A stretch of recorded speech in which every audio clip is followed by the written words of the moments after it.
Welcome to the First Choice.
Hello, you beautiful bastards, and welcome to my so-called show. And I do apologise for being late. Just been waiting for some of the guests who were were supposed to be on, but they haven't shown up. They're probably a bit busy. I've sent them the link, and hopefully they might show up later. But thankfully, I'm not too alone. I do have the inside man who is right with me, and right on my right is David Brent, because tonight we're talking about David Brent's Life on the Road, the feature-length spin-off of the 2000 comedy The Office. Or was it 2001? I can't remember. But yeah, and this is a story where nearly 15 years after the Christmas special of The Office ended, David Brent is now trying to have his final shot at being a rock star. And it turns out it's not the glamorous lifestyle he was hoping to have, especially a guy of his age. And yeah, it's a proper cringe fest, but but that's what makes it so bloody funny. It's that Ricky Gervais sort of like watch through your fingers kind of humor that you really want to look away from, but you still can't help but be invested no matter what, because that's us Brits. We just love making tits of ourselves in comedies. We really do. Yeah, That's true. That's true. I know we just love to put our characters in these situations and humiliate them, because I think that's kind of goes with the British humour at the moment. I think, well, not at the moment, probably always, because I think Ricky Gervais has said this better. We Brits have a bit of a pessimism, while the Americans have optimism. Yeah, the only one that you can really compare the David Brent character to, I think, is Larry David's Larry David in Curb Your Enthusiasm. You know, that's a very, very close, very close comparison, I would suggest. Fortunately, they both love each other's material. You know, you can tell that one's taking inspiration from the other. Yeah, because have you seen that interview with him and Larry David? It's a pretty good interview. You should watch it. I've not actually. It's on YouTube somewhere. They did it on Channel 4, and he did one with Christopher Guest, which I can't find anywhere apart from one clip. And there was one with Gary Shandling as well, which did not go very well. It was really awkward. And really? Of course, Gary Shandling sort of kind of like rectified the problem. He actually explained what happened, because he didn't know whose interview it was. Was it Ricky Gervais interviewing him or him interviewing Ricky Gervais? So there was a bit of confusion, but apparently he liked Ricky Gervais. He did. So yeah, if there probably wasn't that much of a mix-up, I think the interview probably would have gotten a little bit better. But who knows? I mean, because Gary Shandling's passed away now, sadly, and but Ricky Gervais is obviously being influenced by American humour more than as our British humour. Surprisingly, he's a big fan of the obviously the Simpsons and This is Spinal Tap as well, and you can really see a little bit of This is Spinal Tap goes into his documentary style kind of comedy. Yeah. So yeah, hello Proctor Fowl, hello Bush McFadden. Hey, Proc. Sorry we're running a bit late. Still waiting for Enzo. I mean, I've had him booked on here for the last few weeks, and he might be a bit busy because he's not online at the moment. So who knows? Something came up. Hopefully it's nothing too serious. I hope you're all right, man. And just waiting for ThetaoftheGrid, who also wants to jump on, but we'll see. He just needs to look at his X account and look at the messages and. He'll be in there. He'll be in there. So we'll see what happens. But still glad to have a small stream either way with Inside Man, who's always welcome. Bless you. Yeah. And but there's one thing about this character, what Ricky Gervais has done, and he's done it so beautifully. The way he's developed this character over the years, from the pilot episode of The Office to the first season of The Office, to the second season, then the Christmas specials, and this. I mean, it's such a beautifully written character, yeah, and he's lovable, but he's terrible as well at the same mm, time. He's delusional. He's egotistical. He's a little bit narcissistic. He's kind of a bit of a poser as well, and he's not very good at hiding it. People can sort of see through it a little bit. Like, yeah, this guy really isn't the cool guy he's making himself out to be or thinks he is. He's not as funny as he thinks he is. And he's kind of maybe selfish, but at the same time, he does want to make people happy. But I think more than ever, he wants try hard, isn't he? he wants to be praised for making people happy at the same time. He's got a bit of there's an ego with this character, despite his good intentions. It's a craving for validation, isn't it? That's really what he really requires more than anything. But he's such a lovely character. He's so endearing. Obviously there are so many moments in this and obviously the TV shows where, as you say, you're sort of looking through your fingers as you're watching it, but I kind of felt myself almost physically saying, no, stop, don't say anything else, stop there. Yeah, And that's what it it feels just like. keeps going. That's it. I Yeah. mean, he always has to over-explain everything, even though people kind of get the message a little bit. Yeah. But I mean, I would suggest, I don't know for certain, but I would suggest that there is this is kind of almost, but not quite, but very nearly semi-autobiographical. The kind of Yeah, thing that he may because have done when he was a musician. he was a musician, wasn't he? He Back was. in the 80s, was it Siona Yeah. Dancing? Oh, let's try and see if we can get the clip anyway, because God, man, because he was so different back then. Yeah.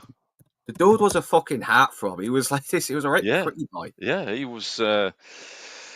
But you can tell, obviously, his sort of, it was the new romantic era, and Yeah, it was like he had the this, fucking makeup on, everything, yeah, and very much the kind of David Bowie, sort of Steve Strange kind of look. But he's, I mean, he's a very smart man, not just in his comedy, but his musical talent. And I love him. I love Ricky Gervais. I really do. I absolutely adore this man. I know. And Um, the thing is, he is a very competent musician. He can sing, and he did look Very, the very part. Yeah, competent. I know. Yeah. He had the fucking looks and everything. And, it's Yeah. like the moment he real and I think piling on the weight is when he realised he was funny, because I think he recalls back in the past he was very serious as well when he was a Mm, musician. So mm, I don't know what caused him to sort of like have a sense of humour a bit more, but it's definitely helped because it's kind of gave him this different type of what was it, attention and fame as well that mm. he probably never expected, and especially when he was getting pretty close to 40 as well. Yeah. But what I love about Ricky Gervais, above and beyond anybody else of his ilk, is that this is somebody who has tried so many things, and if he's failed at it, if it didn't reap any kind of rewards for him, that he turned his hand to something else, and he really did pick himself up after everything else that he'd done, that he maybe didn't have the success that he felt he wanted, Yeah, and he carried on doing something else. He just changed direction. yeah, no, because I think he became a DJ at He did, yeah. XFM, and he meets Yeah. Steve Merchant, and I think Yeah. I'm paraphrasing him, but he's I think this is how they became friends. He's like, listen, I got all this stuff, this very boring stuff that I really don't want to do. So if you do this for me, I will let you get away with murder. Yeah, I'm like, yeah, what? yeah. I mean, I used to, funny enough, I actually used to work for a local radio station as well, um, a small radio station called 1017, um, in the southeast, and they are no longer. And it's a weird dynamic in a radio studio. It's a really strange thing, in a regional radio studio. Um, and yeah, that was kind of between other things, you know. So I mean, whenever I'd been, had sort of breaks from various sort of film and TV and everything, it would always be something else, and that was one of my sort of different things. And I thought, yeah, I'll give it a go. It sounds like a laugh, and it was. It's a great atmosphere in a radio studio, particularly the small, the small regional ones. And I can understand looking at, knowing all of this about him, um, how he managed to have so much fun in the studio, and was allowed that sort of breathing room for his comedy, and how it really developed. um, but the talent was obviously there right from the very beginning. I mean, I agree as well, and it's we all do kind of know a guy like this a little bit as well, who just Mm, tries so hard, and you kind of don't want to be around him, but at the same time, you kind of do feel a bit of sympathy for him as well. But and yeah, the Ricky Gervais captures that as well. yeah, You kind of don't want to be there with him, but at the mm, same time, you just can't help but stay with him all throughout. And he does seem to be a bit more softened in this, at yeah, least in this movie, because when you see him in the first series, he is a little bit more sleazy, and I think yeah, he probably is being a bit more humbled now since telling Finch to fuck off and sort of yeah, walking off with this really nice woman, and obviously it's not worked out now, but he's still kind of a little bit the same, but he's not as probably as bad as he was in the first series, but. mm, But yeah, Ricky Gervais once again, he just plays that part to perfection, and yeah, I know he kind of plays the same part all the time, but and I don't think he'll ever top David Brent, even though I do like a lot of no, his comedy, and I yeah, like I love watching his YouTube channel as well when I get a chance, because yeah, yeah, he is not bowing down, he is not playing the game at all. He is being dead honest about yeah, everything he's calling out. I mean, that Golden Globes speech he did a few years ago, I don't yeah, care how long it's been, it's still fucking brilliant. yeah. It was his monologue, anyway, I should say. Yeah, I mean, I think he did four, didn't he? Was it four that he did? Four of the Golden Yeah, he Globes? did, and I think the last one where he makes that Epstein joke just fucking probably got him kicked out, but I don't think he cares. I mean, Yeah. and yet he's obviously not been begging him to go back either for the last few No, years. He was just like, no. I don't care anymore. I just don't care. Yeah. I love you, Ricky Gervais. I mean, there was a Yeah. period where I started to find him a little bit annoying, and when he was playing the same part in these really bad American movies, but he just won me back the more as the years went by. Though. Yeah. Yeah. I mean, look, I think you can forgive anybody for taking a Mm, paycheck. If somebody turns around to someone and says, "Look, we want you to be in this movie, and we're going to give you, $5 million," and it's more than you've ever mm. earned in your life, and you think, "Oh my God, I'd be an absolute fool to turn this down. Why would I turn this down?" Um, and so I can forgive any actor that does that, because they have to go where the work is. Yeah, Regardless of how great and how talented they are, they have to go where the work is. yeah, he seems to be one of those guys that's much better when he's doing British stuff. I don't know, somehow when he was putting the American stuff, he was funny, but he just lacked what he kind of lacks that edge he had with the British stuff. I don't Yeah, know why, but yeah. I don't know. It's I, I I mean, think yeah. I think what it is, that you see, he knows how to write for himself, right? Mm, And I think other people writing for him is probably not a good thing.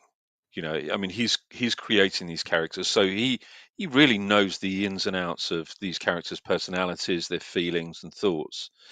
Um, and what better person to play the lead role in something that they've written than the writer themselves?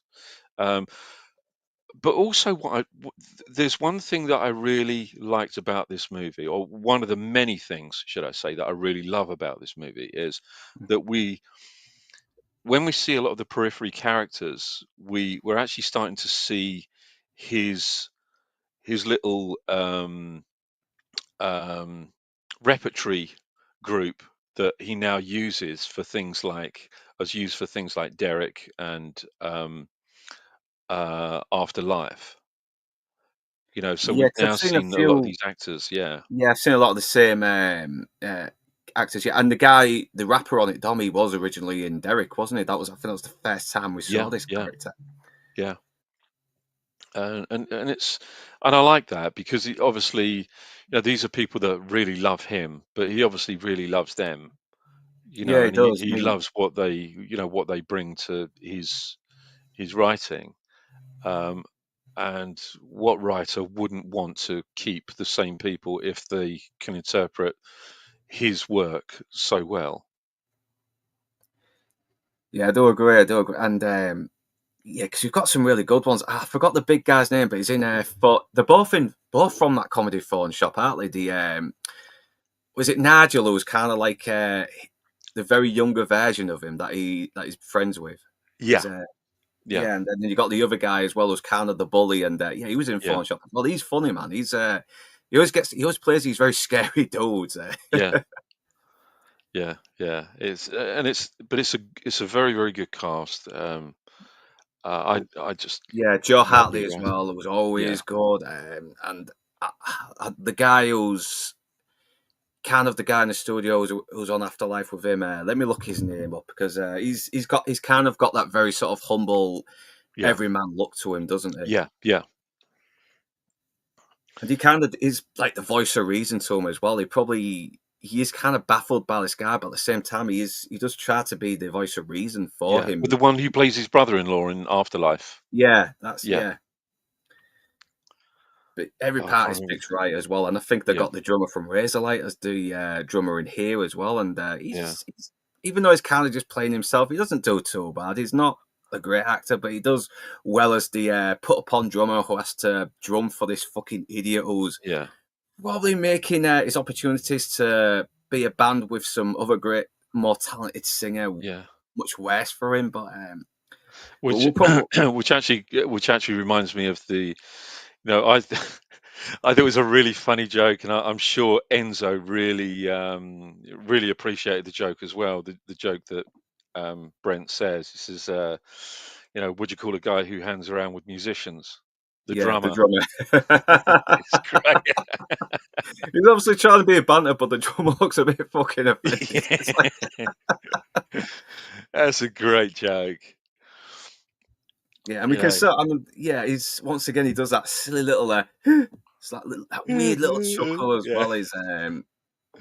He just can't. Yeah. You know, is this guy's kind of still the same. Like, you know what you're gonna get a little bit. Yeah. But he's even though he's kind of an idiot, he's kind of making a good living. He really does know how Mm. to get people buying this stuff. I mean, he's selling Yeah. tampons to blokes and Yeah. actually making a good living. It's like, do you really need to be a rock star, man? I Yeah. know you've kind of got this. It's kind of like in Rocky Six, where he's got this beast in his basement, and he has to sort of let it out and see if he can Yeah. still do it. But and it does get referenced a little bit more later on. So there is kind of parallels between Rocky Balboa and David Yeah. Brent on Yeah. the road a Yeah. little bit. There are. Yeah. It's done more, but But there I was there think was a it's more about a guy in a midlife crisis as well It is. because It is yeah, actually. Yeah. I mean, he'd been going through a midlife crisis since the the first first office I episode of the know. Office, and but that's how it seems to be. That's how it seems to go. When somebody isn't content with their life and they've reached a certain age.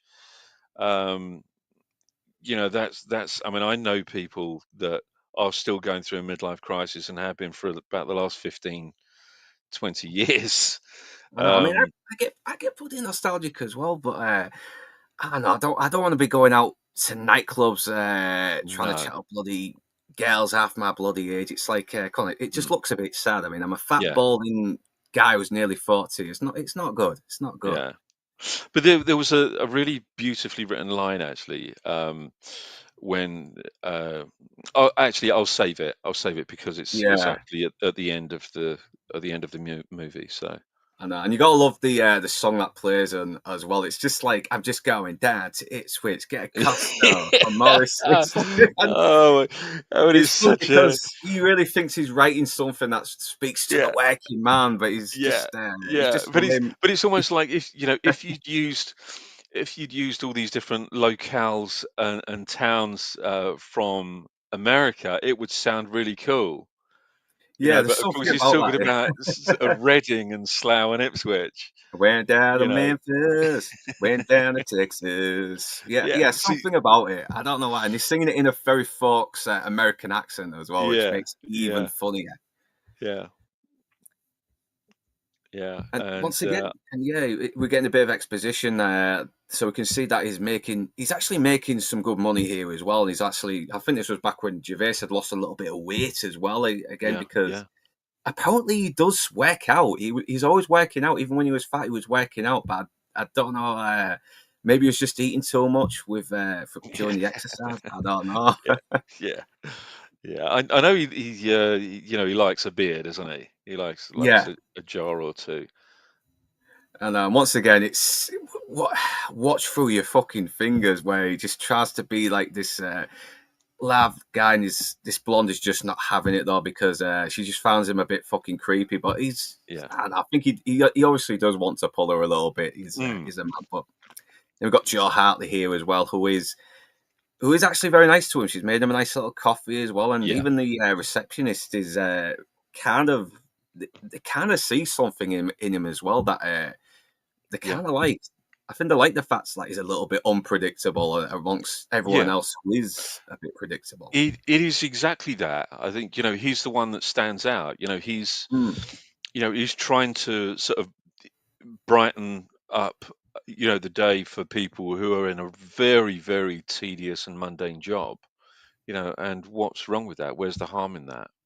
Yeah, and I think, but sometimes he gets a little bit obnoxious as well with it, doesn't he? Because you see him sort of being a little bit more louder, and everyone else is sort of trying to work, and it kind of is understandable, even though the guy probably could have, who's pissed off at it, could have Mm. handled it a bit better instead of just so aggressively and so nastily. Yeah. But don't you think it's where when he starts getting a positive response to his comedy in the office, like in his office, um, once he starts getting a positive response to that, that's when he starts going a little bit further and a little bit overboard because his confidence is growing. The confidence in the character is growing, and he kind of takes it to another level, where he starts making the more inappropriate comments. Yeah, he does. I mean, once again, it's kind of like he tries too hard. He tries Yeah. too hard. Yeah, and I think it's like he thinks that now I've got my audience, now I have them.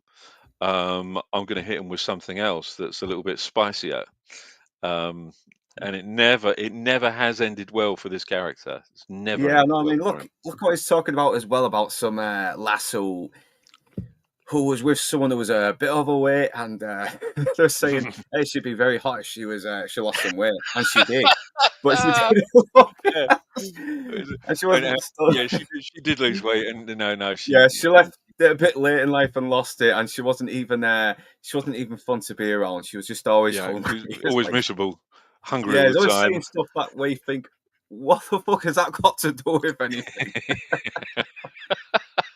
There's no filter on him as well. It's No, almost once again it goes down the Larry David route where Ricky Gervais has probably observed something and is using it yeah, as some kind of mm, filter into this character as well. yeah, And because not many people would talk like that, but David Brent does, and it yeah, makes sense for him to say that. mm, yeah, and and he doesn't know where the end point is. That once you think you've reached an end point, another comment comes in that becomes quite inappropriate and uncomfortable, and then all of a sudden, an, Mm. another extension of that sentence suddenly creeps in, and it really, it turns the entire, good-natured comment into something completely different. Yeah. Once again, Joe Hartley's character, she sort of sees past his idiocy, Mm, though. She's like, yeah, yeah, she's giving him coffee, she's giving him a lift arms, some, and she's actually very interested in listening to him saying, "Oh, I'm going to be doing all this tour, I'm going to get all this fancy stuff, I'm going to get yeah, signed up." And even when he's being overly ambitious, mm, she's kind of not being very stuck up about it. She's yeah. Yeah, I think there's a level of admiration for him in her character because, she sees him as the one person that's there that does have something going for them other than, being content with sitting there in a dead end job. yeah, I know, and he seems to. I know oh, I forgot what I was going to bloody say now, but it does Yeah, sort of add a little bit of hope as well for this character as well, mm, because in the office, only Gareth was kind of on his side, wasn't he? yeah, And he had yeah, Finchy sort of like bullying him, mm, sort of being, sort of treating him like shit. yeah, But David Brent will let him off as well because he was kind of like the guy who would get all the girls, and mm, he was the guy who, even though he was a bit of a dick, he was still a good laugh to be around. And mm, everyone else was just sort of like putting up with him. But he's got yeah, two people that do kind of see past his moronic yeah, attitude. yeah. I mean, but Once again, he over explains a bloody joke with his lyrics about coming, and once again he does what bad comedians do: explain the joke. yeah. And to see a fucking guy in his 50s going, "I'm gonna rock you all over, there's a party in my trousers, and everybody's coming." It's like, Yeah, yeah, yeah. Guess how I spelt the word coming? Um, Cumin. That's yeah. cumin. Well, yeah, another M. Hey, Mr. E. How you doing, man? And once again, she is very forgiving. She doesn't start to think, "Oh my god, why the fuck am I hanging out with this guy?" Mm, She seems very fascinated by his eccentricities, for lack yeah. of a better term. Mm. Yeah, Yeah, you're right. it's Sorry, mate. Go on. yeah, it just gets a bit more awkward as well when he just kind of keeps going on, and you're thinking, "Mate, you don't need to keep going. You don't need to keep going." Yeah, yeah. But you're absolutely right in using the word eccentricities because he is an eccentric character. Much like all great British comedy characters that have been written over the years.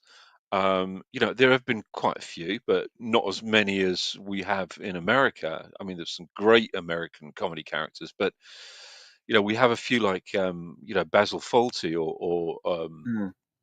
Captain Mannering. These are all very eccentric characters.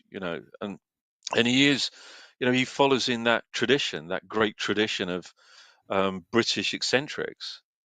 Yeah, yeah, basically a character you don't want to be fucking friends with, but yeah, Mm, yeah. because they are very socially awkward. They are not very good around other people. But Mm, Gervais, as Brent, he's a guy that wants to be good around other people. He yeah. wants, and people, but he's kind of in another world to them. He's Yeah. like an alien to them in a Yeah. way. It's funny. I think I've kind of unconsciously mentioned something, and it's just dawned on me the similarities between David Brent and the Captain Mannering character from Dad's Army. He's another character that all he wanted was to be liked. He wanted his stamp of authority on everything, but he just always wanted to be liked by people.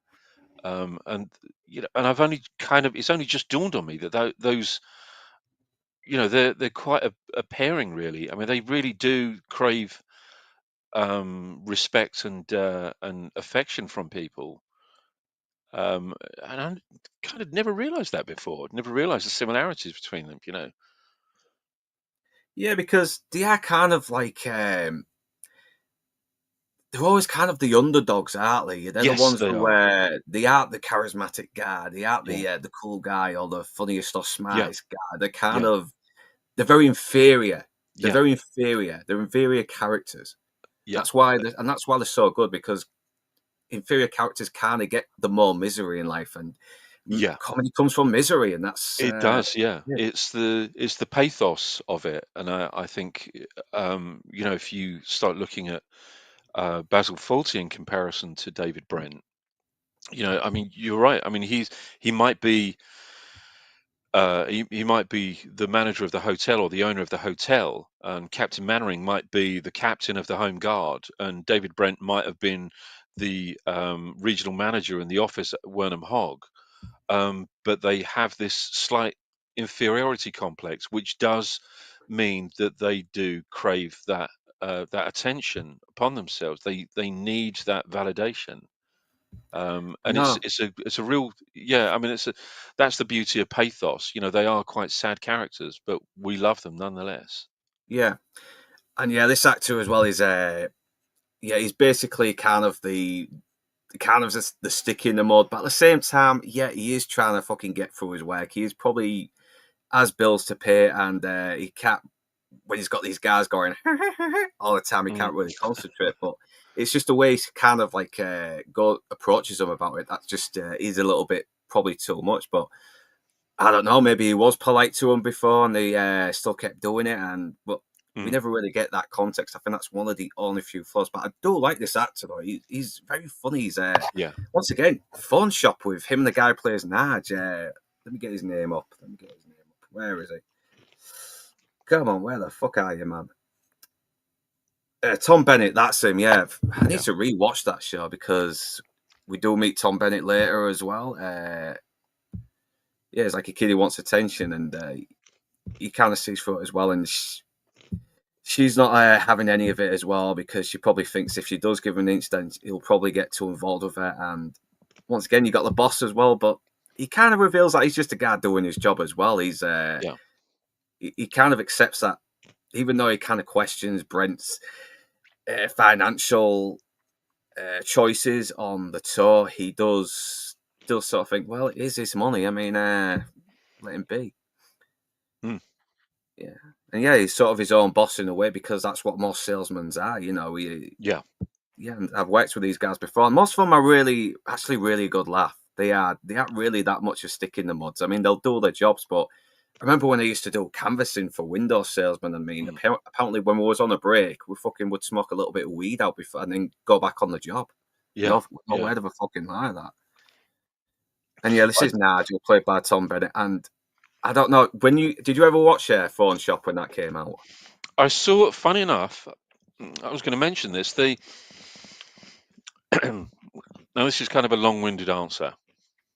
I know Channel 4 back in the day. They did this series, and it was a six part series, but they were it was a series of pilot episodes, and what they were doing was seeing which one of these pilot episodes actually got the best, and they were comedy shows. Seeing which one of the pilot episodes got the best viewing figures and best Yeah, was it response, Comedy best Lab? audience response. Beg your pardon? Was it Comedy Lab? Because they used to show a lot of pilots, didn't they? And No, kind of it wasn't Comedy Lab. It was called something or other showcase. wait, I And think I know what you mean. Yeah, because there was one called Free Agents, and I think there was one where one guy's wife was dumping him for Duncan from pop band Blue, and oh, I think I remember that as well. But yeah, but I do and remember seeing Tom Bennett on an episode and thinking he's got a very David Brent like yeah, he has. quality to him a little bit. And a few years later, yeah, he's basically playing someone that is very much like David Brent, someone a little bit younger as well, and Yeah, you know, yeah, and they do kind of complement each other very well. They both look like they're trying to that maybe they could do their own double acts one day, and who knows if this was mm, real life, these two would be doing fucking YouTube right now together. yeah. They would.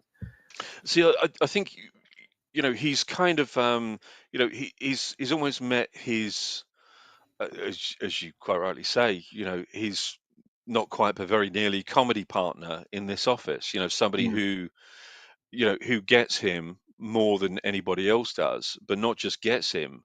They're very, very similar. They're very, very close in terms of their personalities and their comedy. Um, and although we think that David and this other character are the insecure ones. The insecure one is the bully in the Yeah, office. He's the one with the biggest insecurities because he obviously has to have the validation of his buddies when he's taking the piss out of David. And he needs that laughter, which is what every bully needs. They need, they're so yeah. insecure, they require that form of validation from their little cohorts, their little crowd. Um, so in comparison, these aren't um, the ones with any real insecurities to if you stack them up against the office bully. I mean, he's a dick. He's an absolute dick. Mm. But he plays a dick really well. Yeah, it kind of has me realise that David Brent really isn't inhibited by any timidness or shyness. He will go out and do his Mm. stuff. And once again, they have a good laugh. He kind of makes some like few offense jokes that pretty much gets him fucking complained to the fucking Yeah, PC secretary yeah, or whatever the fucking yeah, called now these days. But yeah. Oh, the human mm, resources and all that kind of stuff. Yeah, yeah, and we yeah, and do, the and you can probably see Nigel hasn't really had many friends, but now he's met David, and he's yeah, probably once again he's one of the only few people that gets him, and the way one of the only few people that gets David Brent. mm, yeah. I mean, it's nice. It was nice to have seen that because we'd never seen that. As you said, we only had Gareth that was really on his side Yeah, he was throughout. kind of like a bit of a kiss up, wasn't he? But Mm, who somehow really did start to believe that David Brent was a popular, funny guy. mm, But Gareth was also a stick in the mud as well, wasn't he? Like he yeah, didn't really have much of a sense of humor because he always annoyed Tim, and Tim always had to vent his frustrations out by mm, playing these pranks on him. Very funny pranks, by the way, which yeah, obviously they copied with the American Office with Steve, and I forgot the character's name was supposed to be like the American Gareth on it. yeah, yeah. I know what you mean.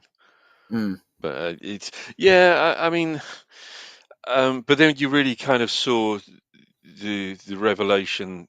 Gareth really sort of afterwards. When he became the sort of office yeah, it's like manager he did start himself. to see, yeah, like he did start to see David through David Brent a little bit more, didn't he? Yeah, And yeah, yeah.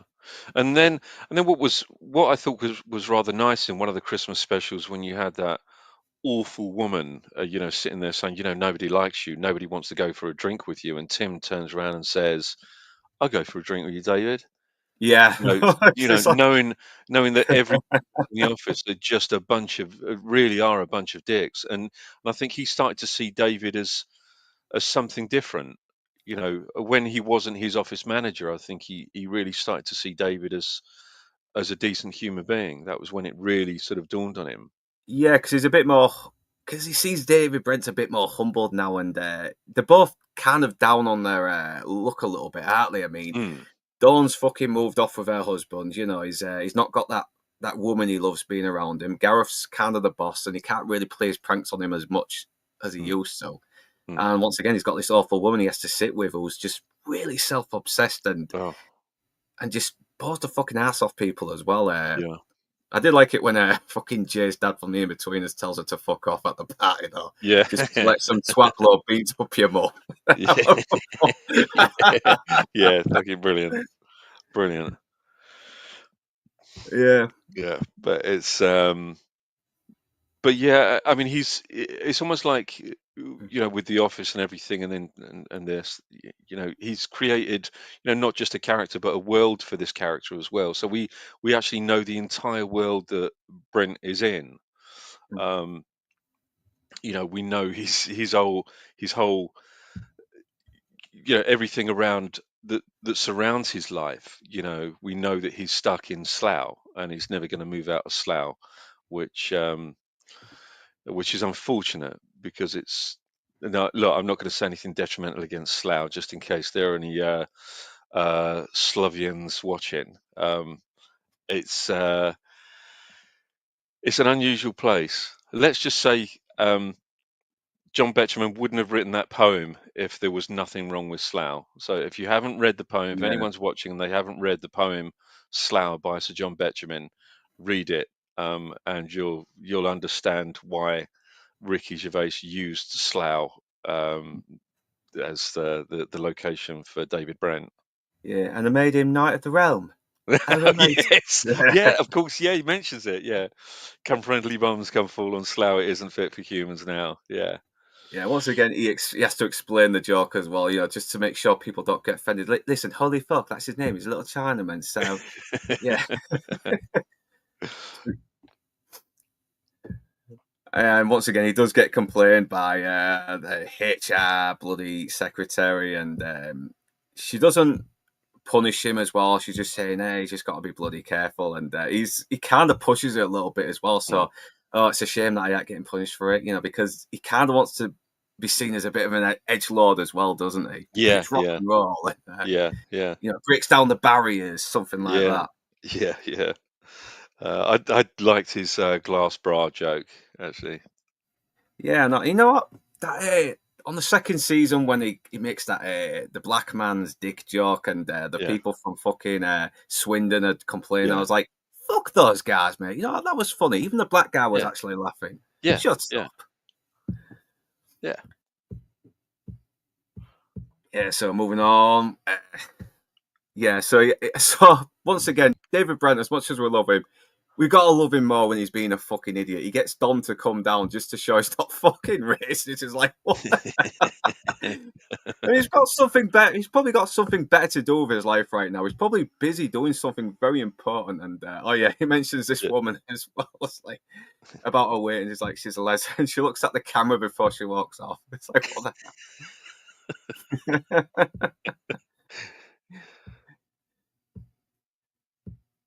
Yeah, and Yeah, obviously we do get a little bit of insight into the people around the office, and it's kind of understandable a little bit as well, because they do have to fucking get some work done. I mean, this is like a commission job as well, I'm guessing. So yeah, yeah, you do have to really sort of like fucking keep cranking out those numbers a bit more. And yeah, it's a hard hustle. It really is. This is not like you're working different hour, a different wage an hour. You've got to really start really getting those leads in as well, and hope those leads come through so you can make some extra money. Yeah, and this is where we, unless you have watched Derek, this is where you first meet Dom, and obviously he's kind of just the normal guy as well. He's the straight man, isn't he, amongst Brent's yeah, madness a little bit. yeah, And he's sort of got to put up with Brent as well, and his reactions are so fucking funny. He's a very funny guy, this actor, and he's a very good rapper. I've watched his stand up. I think he did a rap number about how everything's racist, and God, I was laughing my ass off. I really was. What's his name? Bailey Summit Bailey. Ben Bailey Smith. Yeah, yeah, yeah, very funny guy. I don't think I've seen him in anything else recently, though, which I think is a shame. yeah, yeah. He's a very talented guy. Yeah, yeah. My dad was white and his mum was black. Yeah, and he uses that later as well. It's like it's his dad was the white guy. Yeah, Again. yeah, And this is where this is where the plot starts to move along a little bit more as well. We get to know Dom, and obviously was this guy who's probably got spotted by David Brent, who fancied just being the manager, but then being David Brent, he had to sort of like suddenly start making it about him, and start making it about his sort of like midlife crisis, and mm, start putting Dom on the side instead of actually promoting him, because he seems to be. He could be a good fucking manager as well if he wasn't so self-absorbed in his mm, midlife crisis, because he does the funding. I mean, he books everything. He tries to get the gigs, even though it's only limited to just that one area in Slough. But mm, he does work hard at what he does, even if it's a complete disaster. I mean, he doesn't fuck about. He does, even though he complains, he still funds the drinks. He still funds the tour bus, the hotels, yeah, the yeah, gigs, everything. Yeah, once again, and he's still a bit of a poser, isn't he? You can't, he just can't help it. He's got to do that weird finger pointing, those weird mannerisms. Yeah. Once again, we love him for it. Yes, and yeah, so Dom basically has every chance of being a success as this big solo artist. He could be the next Dizzy Rascal, everything. But David Brent, he's just put him on the back burner for his own self interest, and that's what kind of gives him the little flaws as well. It gives him this little character arc in a way. Yeah. Yeah.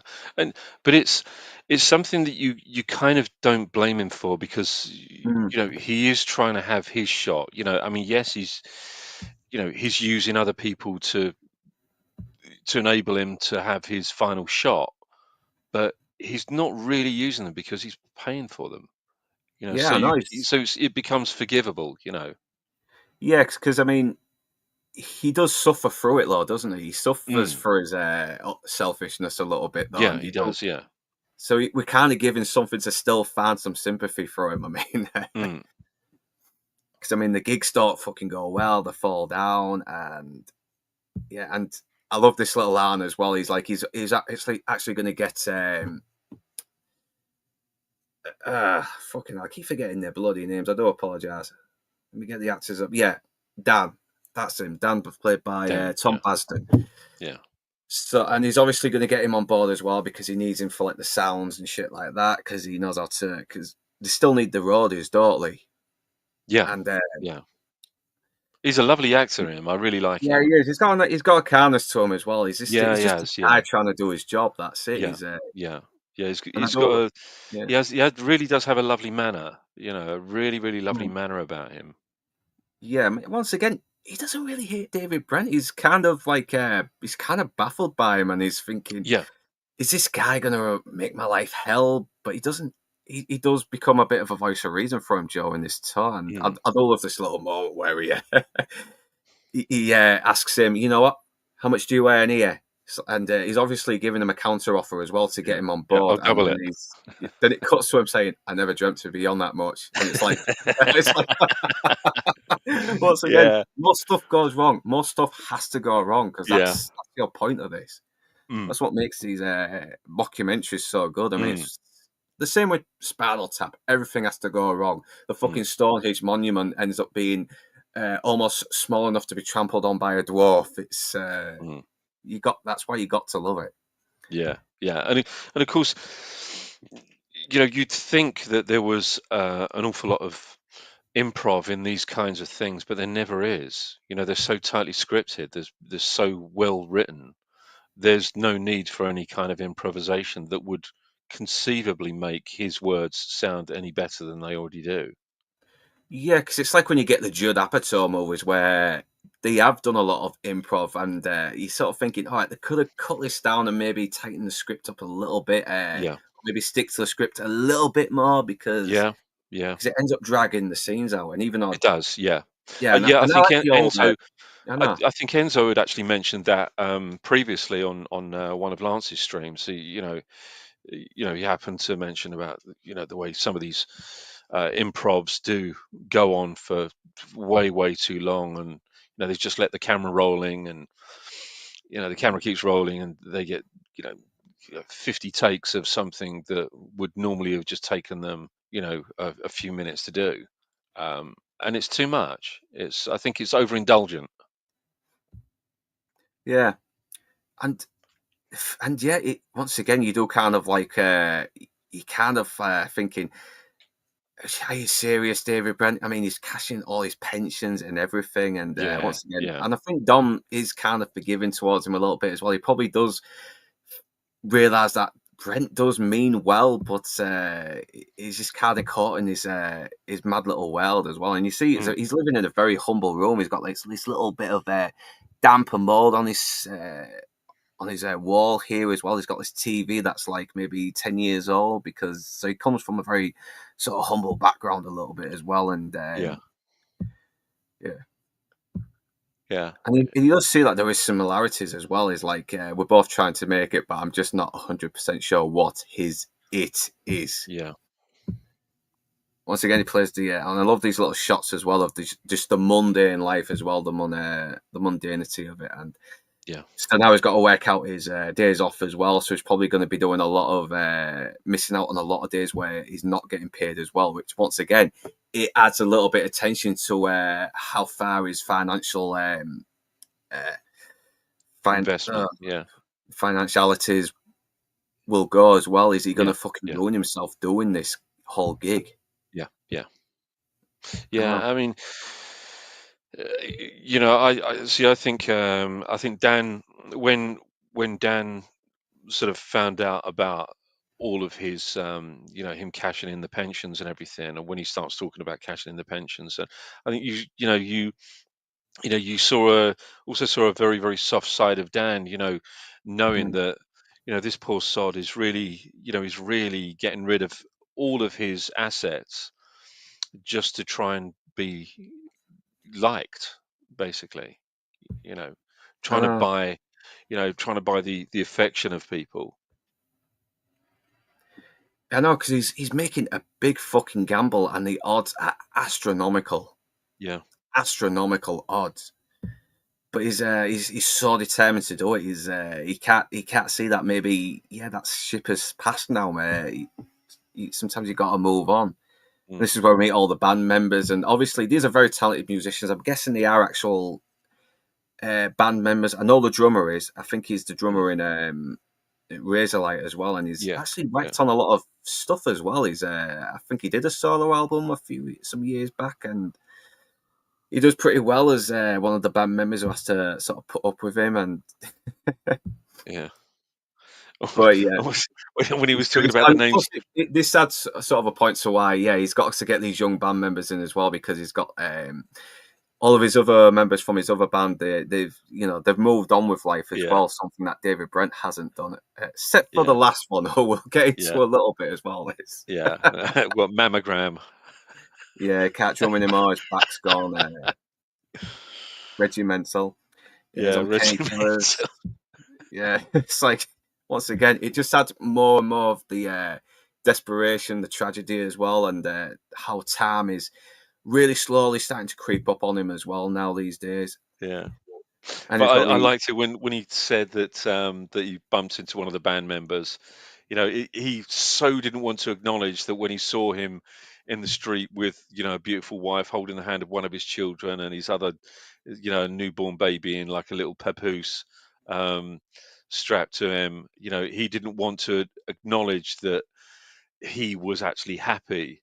And yeah, so he made this kind of speculative. These sort of speculative thoughts about him, although he didn't actually say it, I could see it in his eyes yeah. that he really wanted to say, "Shoot me." I know, because he's projecting himself on his friend here a little bit as Yeah, well. It's yeah, like because yeah. Just there was no acknowledgement that the fact that his friend could actually be happy, and you know,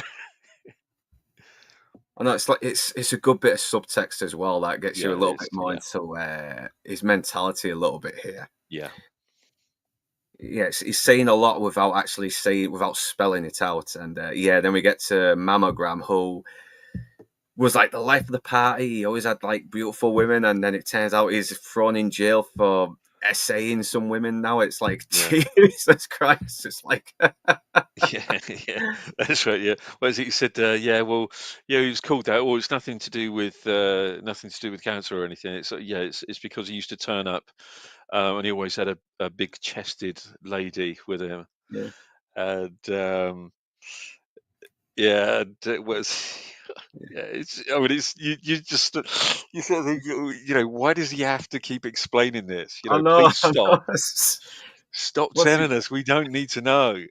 I know it's like he shows up as well with this leather jacket because it's very similar to the one he had in the second series when he was trying Yeah, to look like yeah, Neil, yeah, and yet he's obviously the midlife crisis is just all over this guy. I yeah, mean, yeah, he's drenched in midlife crisis, and yeah. once again, you kind of laugh because you don't know whether he's just not aware and he doesn't really care, but Mm. Yeah, yeah, keep the noise down, keep it up. Once again, showing off to the cameras all the time because Yeah. I know because he is basically like most reality stars. They do show off to the cameras a lot. And yeah, Adam Gray, how you doing, man? Is it morning? Hey. Where you from? The hell. But yeah, it is exactly like that. It's we know, these so-called reality shows, these things that Mm. masquerade as reality shows. This is exactly what they do. There is always that playing up to the cameras, and we know that, but I think he's very subtle in making those observations in his writing. Everything about it is really, really subtle, but we recognize it. I know, and once again, I just love the reactions of all his bandmates as well whenever he shows up because the despair is just all over their face. You don't need to say Yeah, any fucking words whatsoever. You just know it. yeah. But I will give credit. Yeah, and this is Mama Grand's nephew. And once again, he does something very fucking cringeworthy later, which I won't get into until we get to that bit. And yeah, he makes the joke with the drummer as well. Yeah, Yeah, he's introducing everyone, but we don't really need to know their names, okay? Because it could be anybody, can't they? They could just be yeah, any backing band yeah, whatsoever. Because yeah.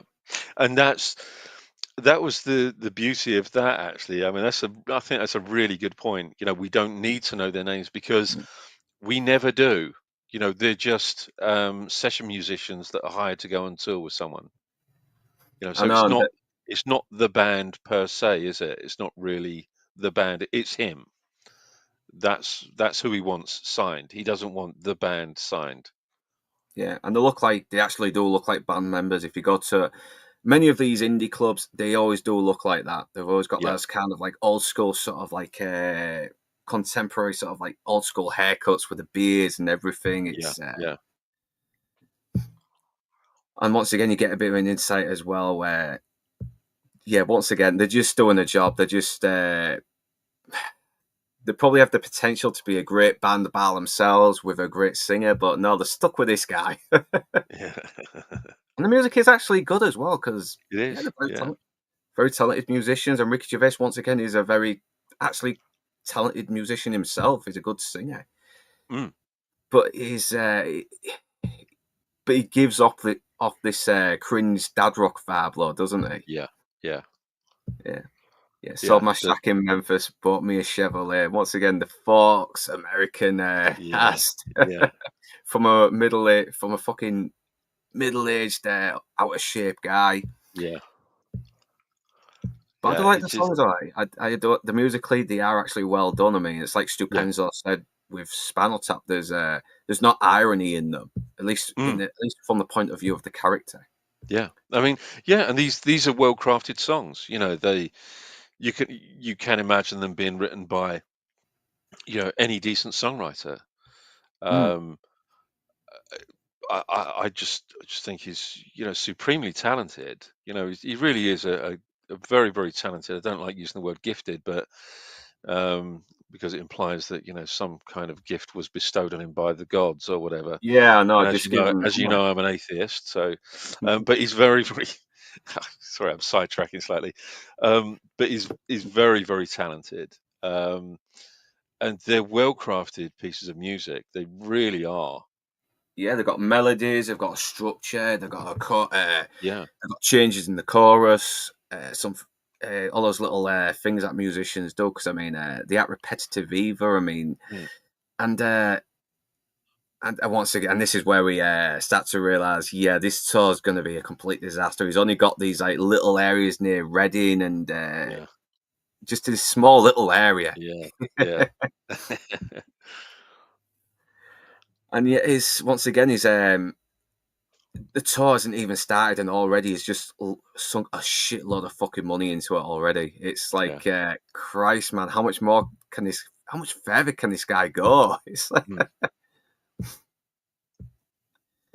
so he's saying goodbye as well, and yeah, Nigel's not there because he's out selling, and he seems really disheartened as well because he was expecting this to be a very teary goodbye, and yeah. these guys, yeah, these guys don't see it, but once again, a little bit of kindness from. Let me get her character's name up as she's Karen. That's it, played by Mandy Dillon. Who's also in Afterlife as well. She's and I like this actress as well. She's got a very lovely nature to her. Yeah, she has got lovely nature. Yeah. Yeah, and she's saying goodbye as well. And she gives him this card as well. And he thinks it's this card that everyone's signed saying good luck, but no, it's just from her. And once again, a bit more tragedy as well. A bit more tragedy is just added to this to him. But I think it's there's also that with the card coming from her, there's that little bit of quite neat little but quite obvious foreshadowing as well, I suppose. Yeah.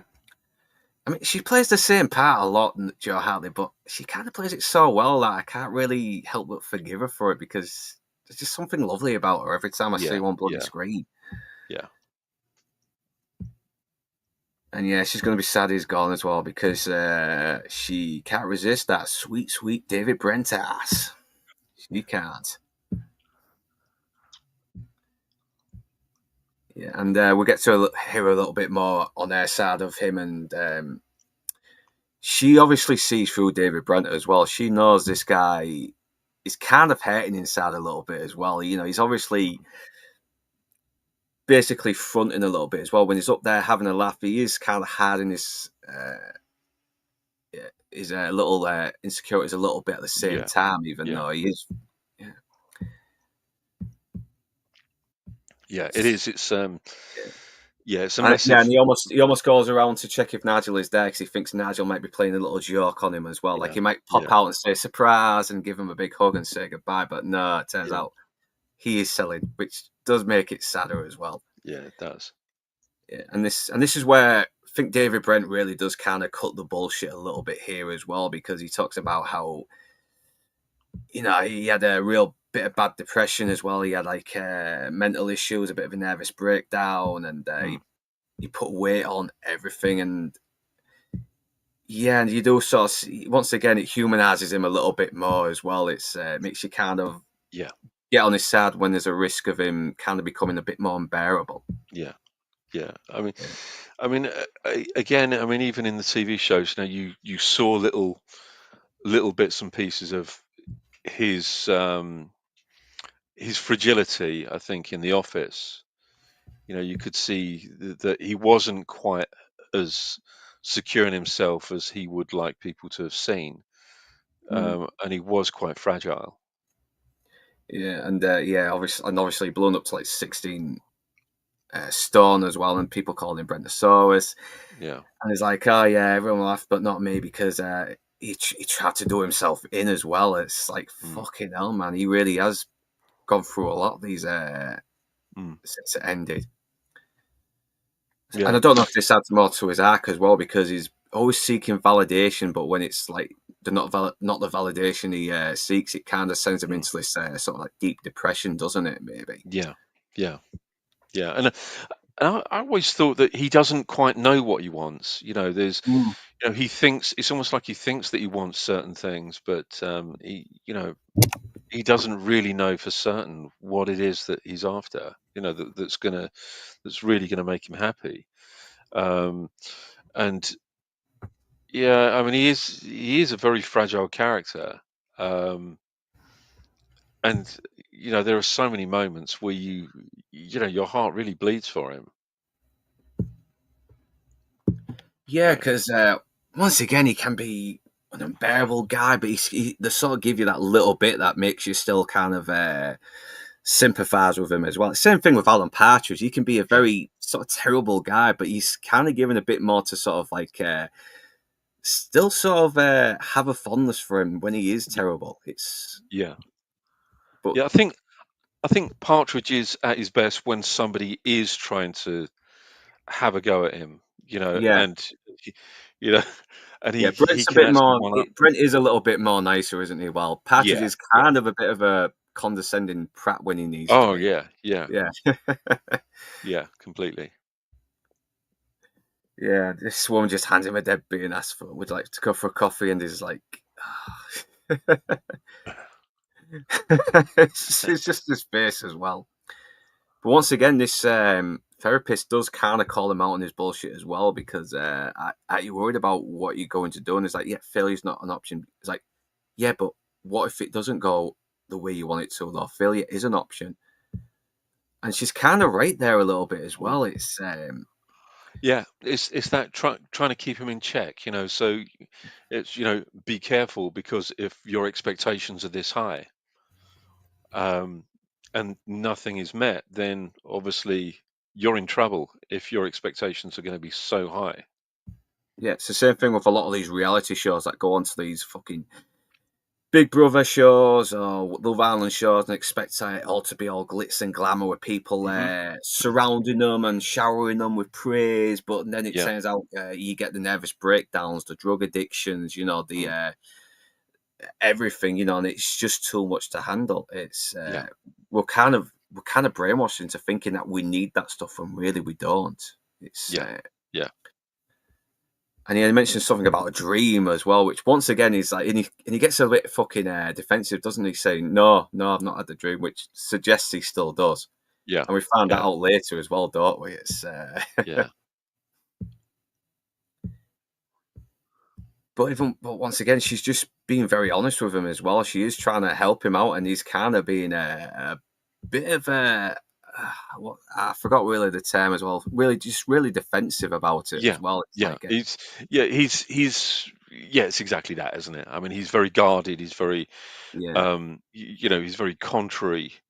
He's become a very contrary person. The defenses are up. The He's basically building a fortress around himself, a mm. wall around himself, to almost deflect any what he considers to be any kind of negativity that's, I a know. It's reality check as I know. far as he's He's concerned. Yeah, because he thinks Yeah. that she's just some woman putting him down, trying to Yeah. get money out of him. But no, she's trying to be a bit realistic as well, because Yeah. life isn't always. Life can fucking shit on you sometimes, and you Yeah. got to be ready when it does. Yeah. I mean, and a reality check isn't a form of negativity. Mm. It's a positive thing. It's somebody trying to bring you back to a point that you need to start looking at consequences and context, and all other sorts of things that you really need Mm. to develop a coping mechanism for failure. I know, and it's fucking crazy. It's something that too many people are affected by. I mean, Yeah. yeah. Yeah. So here is where he's getting ready to pack as well for the tour, and honestly, David Brent looks a bit better in this sort of like sweater jacket here as well. It kind of suits him, a man his age. He doesn't look like a guy Yeah. in a midlife crisis. He just needs to get rid of the fucking ripped jeans. That's all. Yeah, yeah. And this is where he gets the fucking tour bus, and Yeah. he's got his guitar. And it's like, let's rock, and he fucking comes off because there's no room. So like follow them once again. Life shits on him a little bit though for our Yeah. entertainment. Yeah, I mean, and the way he sort of excuses the fact that he has to follow them, oh yeah, yeah, yeah, they're probably more worried about me, losing Yeah. focus, and if I was And they're in just there, glad he's just glad he's not on there. yeah, Unless they're the ones that told him to lie to him and said, "Yeah, there's not enough room. You'll have to go. Get off the bus." yeah, yeah. Apart from the fact that it's his money that's hired the bus, Yeah, it's his money that's paying their way. Um, I know, and you kind of do hate the band a little bit though, because, but once again, they kind of have their little redemption as well during the end. Probably not the yeah, best written, but in my opinion, but it still left on a nice note, which we'll get yeah, through as well. And yeah, yeah, he's on his own, even when he's got the band. He's still this loner, isn't he? yeah, yeah. I mean, he's very isolated, isn't he? I mean, Mhm. um, yeah, I mean, he's completely out on a limb, when it comes to this whole non-mixing, the non-integration thing. I know, and he tries to sort of like break the ice with him as well, and it's Yeah, it's bless him. just not working out. It's Yeah, once again, he just comes across as someone just trying so hard, doesn't he? Yeah, yeah, It's and just you know, awkward as well. It's awkward as well. You just sort of like you kind of want it to cut to the next scene, but it just keeps kind of going. yeah, and you really do feel for him. You know, you Mm. really, you know, he's got this amazing knack of writing things that are going to sort of make you kind of a little bit feel a little bit choked for him, really. I know Um, there is the pessimism as well, but yeah, yeah, I mean, because nobody likes to see anybody downtrodden or suffer. I mean, we don't like to see people that we've grown to love, suffer in this way.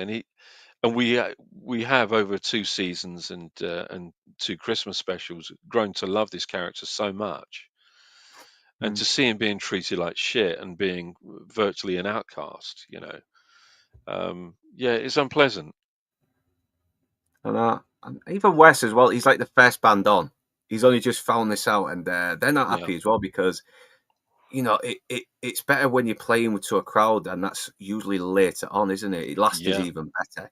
yeah, Everyone's a bit more drunker, and people enjoy stuff more when they're a yeah. lot more fucking That's it. drunk. Yeah, yeah, yeah. So he's even fucking saying, "Listen, just bring the people in for free." He's like, "Well, wait, what? Making any money?" He's like, "Just bring them in," and he's kind of seen it as a way to promote the band a little bit, like Yeah, yeah, maybe see him for free, and hopefully it might make gain some traction and make some more money on the other gigs later on. But yeah.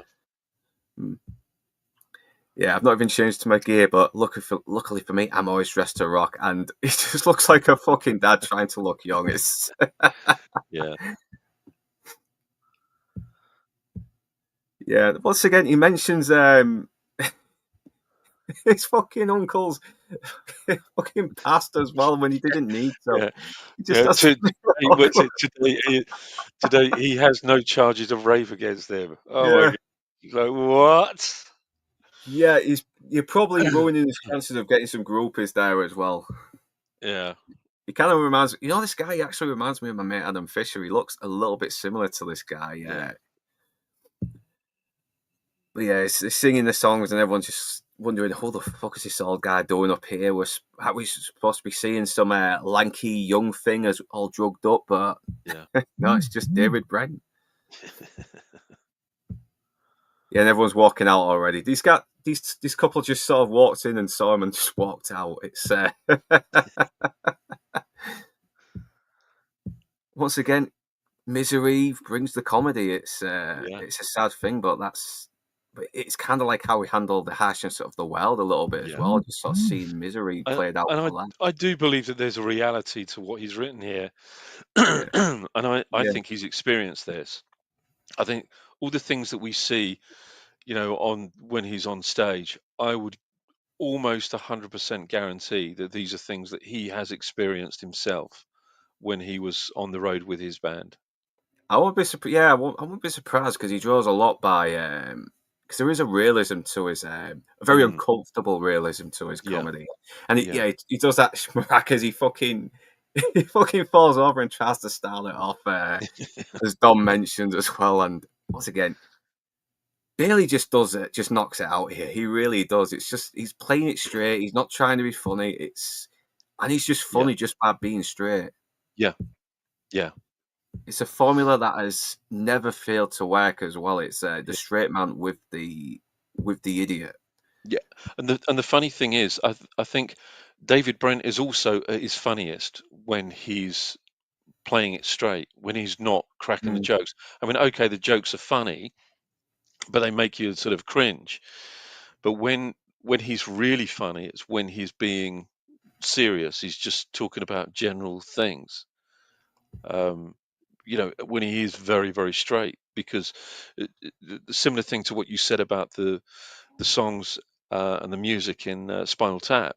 There doesn't appear to be any kind of irony or any kind of overt comedic value in the songs that he's writing. They sound like they could be real songs, but just written by somebody who's slightly a drift of what what people like. Yeah, exactly as well, and it's because it's funny because it's coming from the point of view of the character who happens to be who's either got these delusions or is very pretentious or etc. Yeah. But yeah, I've been listening to a few of like Spinal Tap's actual release music as well, and yeah, they're very funny, but they are Mm. actually fucking kick-ass songs. I mean, Yeah, yeah. because that's the thing is though they have actual competent musicians as well to make it come across as credible. Yeah. So obviously they're doing the tours, blah blah blah, and yeah, and even Tom is basically calling out, "Listen, you sinking a lot of money into this. Have you actually thought this through? Or are you just doing this on a whim?" And this is where it mentions the Dreamer as well, because the ghost of Alexander O'Neill told me Yeah. that I have to do this. That he has to do this, and it's like, yeah, but it's your thoughts though. It's not Alexander O'Neill himself, and plus, Alexander O'Neill isn't even fucking dead. He's like Luther Vandross. And then he Yeah. sort of like uses Luther Vandross to sort of like get in Dom's good books as well Yeah. because he's black as well. Yeah. He plays it so well. The white guy trying so hard not to. He wants people. He always likes. He always has to show off how unracist he is, which you don't Yeah. need to. I mean, Yeah. no normal guy would talk like this, but Yeah. David Brent does. Yeah. I mean, he is. I mean, he is virtue signaling. There's He no is. question Oh that he is yeah, virtue signaling. his songs are definitely virtuous signaling, and he end up becoming more offensive than they should. Yeah. And once But again, I think Ricky Gervais obviously knows that because he's a very politically incorrect comedian, and yeah. that's why he's so But good. I think what he's done, I mean, even from way back when he did the first Office, he was sort of exposing virtue signaling before it was even a phrase, before anybody even knew about what virtue signaling was. Mm. Um, this kind of, um, this whole overt, look how virtuous I am, look how non-racist I am, look how I'm non-prejudicial. Look at me. Aren't I good? And he's been doing that since way back. For some 20 plus years. And it's only now that we start to sort of recognize what virtue signaling is, because I suppose it's been given a label. But he's been exposing virtue signaling for decades.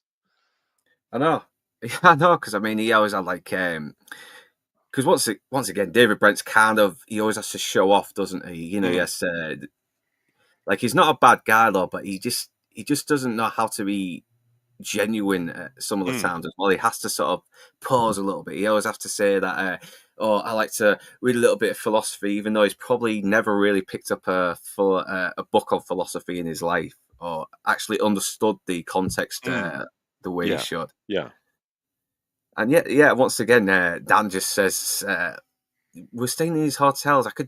We could just fucking drive home." But once again, it's David Brent has to have the rock and roll lifestyle. Yeah, It's yeah. not rock and roll if I have to drive from the gig to my house. It's That's I mean, as I mentioned to you before the stream, mm, that's I can tell you now. I mean, that's a real thing that I know of, actually happened with somebody that I know. yeah. You told me that Um, before, but yeah, for yeah, the sake of our viewers, please go through it again because yeah. It's I won't mention anything about the person and their name or anything like that, because they were signed to two massive labels, and they decided that they were going to spend £35,000 a week on a tour bus and stay in top hotels, because that's really what they felt that the lifestyle they needed.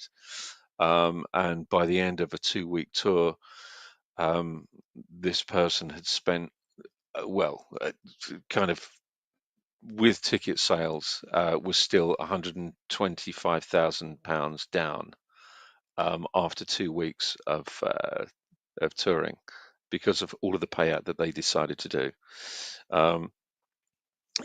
So staying in top hotels and everything while the band kind of slummed it. But this is it happens. It does happen. And so many people that you can probably point to that are in the music business. I'm sure that Enzo has known some people within the music business that thought that they had to live a particular lifestyle, and spend all that money. But this rings very, very true to me because I know this person very, very, very, very well. Yeah. Very close family friend. Yeah. Yeah, because he's kind of projecting his unrealized dreams, isn't he? He's always dreamed of doing it, and this is his chance to do it. Because it's Yeah. like with The Office as well. I think Ricky Gervais mentioned it. David Brent is a guy whose life hasn't gone the way he expected it to, and now he's seen The Office as the documentary as an opportunity to get his face on TV and give out his philosophies and Yeah. share the world, his views. Like he Yeah. feels he has to share with the world. He Yeah. feels he has to share it. Almost like his own personal audition tape, isn't it? Yeah.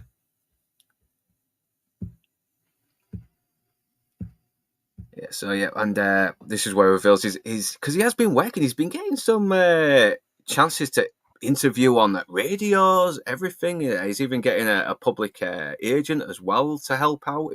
So he has potential to be a fucking manager here. He could be a good manager, but the thing is though, he's helping himself and not Dom, who is the actual Yeah. real talent there. Yeah. Yeah. Like David Brent's talents, he's I mean, his kind he's kind of not fit for this world anymore. It's Dom that's the big thing Yeah. in a Yeah. way. Yeah. Yeah. And that's a really good way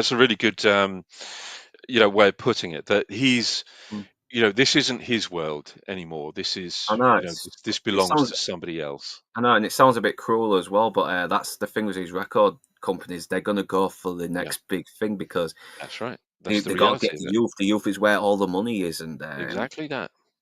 I know. And we've got Kevin Bishop here as the DJ, and he's like this total arsehole. Yeah. Yeah. I really like him. I love him, man. I really like him. Yeah. I really wish he'd bring back Star Stories because there's a Yeah. lot of fucking good celebrity stories he could really do. I Yeah. mean, God, Yeah. he's a very funny guy. He really is. Yeah. I know.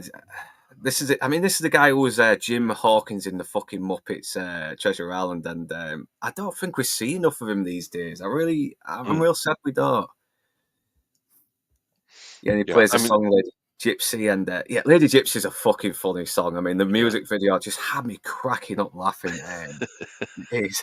I'll probably post a link in the comments later on, but yeah, it's really worth checking out. And honestly, it just becomes a big charade as well. This whole fucking, it doesn't help him promote the band as well. It just becomes this, just this humiliation ritual for him as well, doesn't it? Yeah. Yeah. Mm.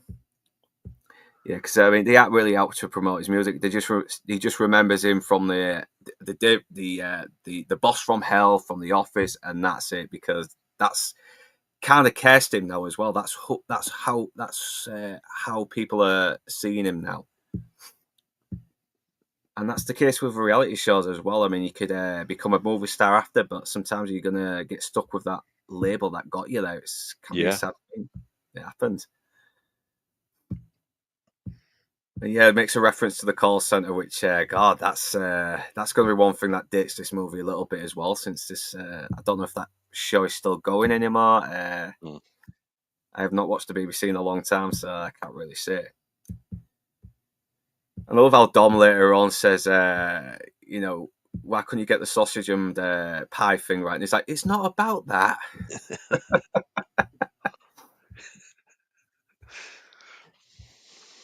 But once again, adds a bit of tragedy, more things going wrong with the tour, as it's just not going well. And you need that as well. You need that to feel bad for him, but at the same time, laugh at the misfortunes. It's that good balance, and this might be my favorite fucking song of it as well. Like, Mhm. once again, he has to do the virtue signaling instead of just getting to the fucking song that people have paid to listen to, and don't make fun of the disabled. It's like Oh, it's yeah, it just becomes more fucking offensive, and I yeah. love it. I mean, this is almost like a Monty Python song. I thought this Mm. was, this was the one song in the repertoire that I thought, oh my God, this could be a Python song. Yeah, I it's know. so bad. I mean, look, it's a it's a well written song in terms of its tune and its structure and everything, but um, lyrically, it's absolutely appalling. It is. I Um, know. it really is. At And least the it's others have funny. What makes it funny is that he doesn't think it's ridiculous as well. He no, really thinks it's something profound, and that's what makes it hilarious. Just the sort yeah, of delusion, the lack of yeah, self awareness yeah. with him. I But mean, the he's others have got some kind of lyrical merit to them, whereas this really doesn't. It's really it's too it's too obvious. I think maybe Brent probably thought, well, maybe so much of my stuff is quite metaphorical. I may as well come straight out with something that's really on the nose, and it's really on the nose. yeah. Yeah, and the band just has to fucking do it as well. They have to do the Yeah. backing singers. They have to do that head on a pillow. And it's just, it I mean, goes. can you imagine? Can you imagine if this was real, right? The pain of having to do that, in front of an audience. And I'm sure there are many backing singers and musicians, session musicians, that have been used for these sorts of gigs that just think, Jesus Christ, I really don't want to be here. I want to be anywhere but this spot right now. Yeah, because There must be these are so many. these are fucking professional musicians as well, and Yeah, yeah, really does hurt their chances of really being with like a backing band for some really good talented singer that does have the potential to get him a lot of work in the future as well. yeah, yeah. I know, but God, it's just the look on the audience as well. Even the guy in the wheelchair is like, "What the fuck is this guy's deal?"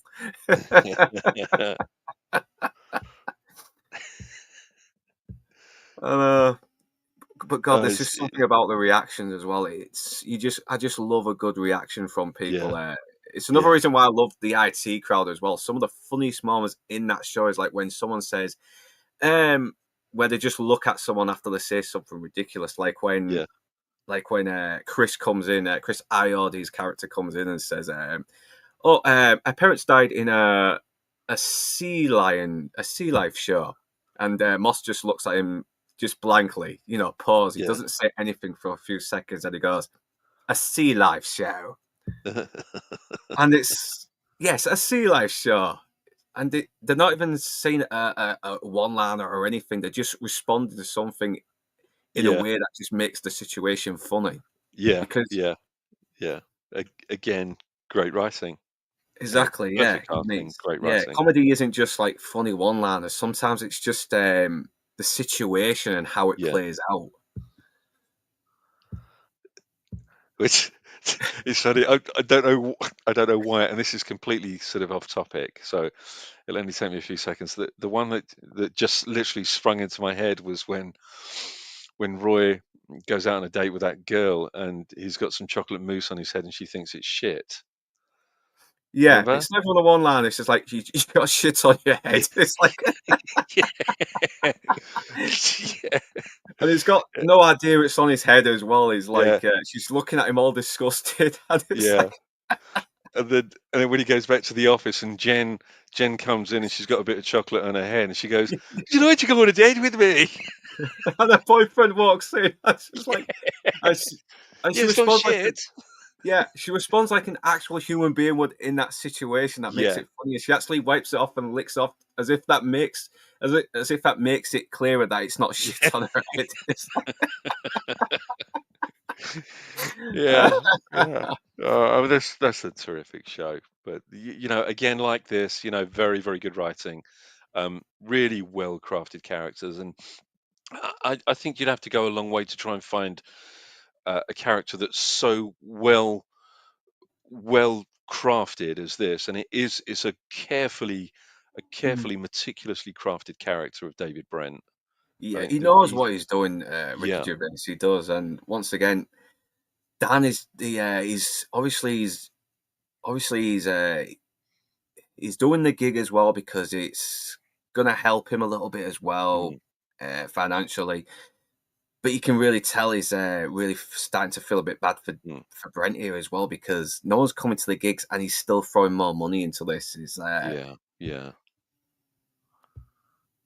yeah, well, yeah, and he is, and once again, he is being honest with him about it as well. But Brent's just very stubborn. He's overly ambitious, but he's not listening to reason. Mm, So he's thinking But I like the fact that he is trying to strategize a little bit on how he can dig himself out of this hole. The only problem is he's digging further in without realizing it. So yeah, this is where he gets the publicist and Philomena Kunk. yeah. What's her actual name? I only know as Kunk. But she is very funny though. He's I love very good, her. yeah. Yeah, she just got this very sort of monotone, sort of like drawny Yeah, voice. yeah, And yeah. she says all this dumb stuff, and she does it so deadpan as well. Like she doesn't realize she's saying dumb stuff, but uh, But he's when I just can't imagine. I mean, look, the guy's supremely talented at everything that he's done and everything that he's written. And I mean, sparks come off this guy's fingers when he's writing this stuff. It's just absolute genius. I mean, it is absolute genius, and I know he Diane Morgan, constantly that's her. Mm. he constantly talks about, in his stand-up gigs and everything about, how wonderful he is and everything. But of course, he's playing a character when he's doing his stand-up gigs. That's not him. I mean, if you do watch some of his real interviews, his proper interviews, where he's been very, very serious and he talks about his writing, he's incredibly humble. I mean, the humility um, in Ricky Gervais, you wouldn't believe it, is not the arrogant character that he portrays on stage or in the office. He is a very, very humble bloke, and that's one of the things that I love about him. And he's got so many amazing qualities. Um, and of course he is a fellow atheist, which always endears me to somebody. So sorry Yeah, about that, I like the audience. fact that he is very liberal, but he doesn't act like Yeah, us liberal. He's not. yeah, He's kind of like he seems to be classical liberal as well. Like he seems to be very aware that liberals can be just as crazy as conservatives, or yeah. conservatives can be just as crazy as liberals, and But there's a still reason. There understand are free speech. there's proper reasoning behind his thought processes. And behind his arguments.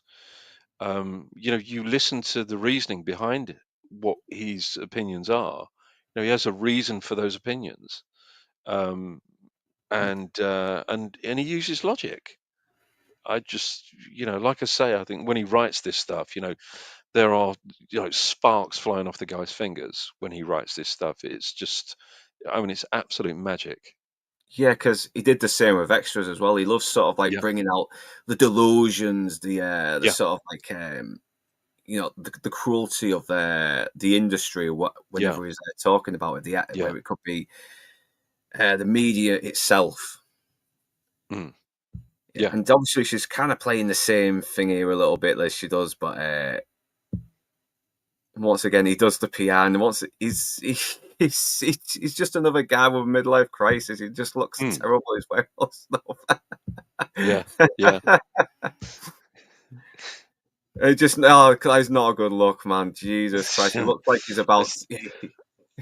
It's, I mean, it's so appalling, isn't it? I know he kind of looks like that. He looks like he could be a fucking snitch in Miami Vice in a way, doesn't he? Yeah, yeah. Yeah, and I just like take it off. Yeah, I know. Even though he lost a lot of weight, and Uh, he still kind of looks a bit like oh he's come dear, from I a did. dad book, hasn't he? Oh my God, that's a classic picture. Look at that. I know. Oh my God. Oh, hello. I know. She's trying to make him look younger as well, and he should like, come on, take your top off like Beckham. And it's like, you realise you're not looking at fucking David Beckham here, right? Maybe back in the 80s he probably would have rocked that sort of gear, but no, Yeah, those days are gone now. yeah, yeah, So she has to get, but no, let's do better. Let's get a tattoo because that's what they're into. And yeah. Does it hurt? yeah, I know he's getting himself into a world that's really not for him. You know, he's not a Yeah. rock star. He's just Was it, was it, he yeah, said, "Oh, I wanted to get Reading, but because that's where I'm from, but I didn't want to piss off the Slough. This was it the yeah, Slough crew? So I didn't want to get Slough because I didn't want to piss off the Reading crew. So I just got Berkshire." yeah. And he can't be a rock star because he can't even get a fucking tattoo as well without Yeah, fainting at his blood. It's yeah, yeah, and he's like, Berkshire. and he's not even halfway done as well. And he's like, oh, for God's sake, hurry up, please. Yeah, and I love how the guy's just not humiliating him or anything like that. Another comedy would have had him saying, God, this guy's a fucking pussy. No, he actually is very considerate and caring, actually, and gives him a Mm, nice bit of water to help him out a little bit. yeah, But yet he gives up on the tattoo as well, and it just says Beck. It's like,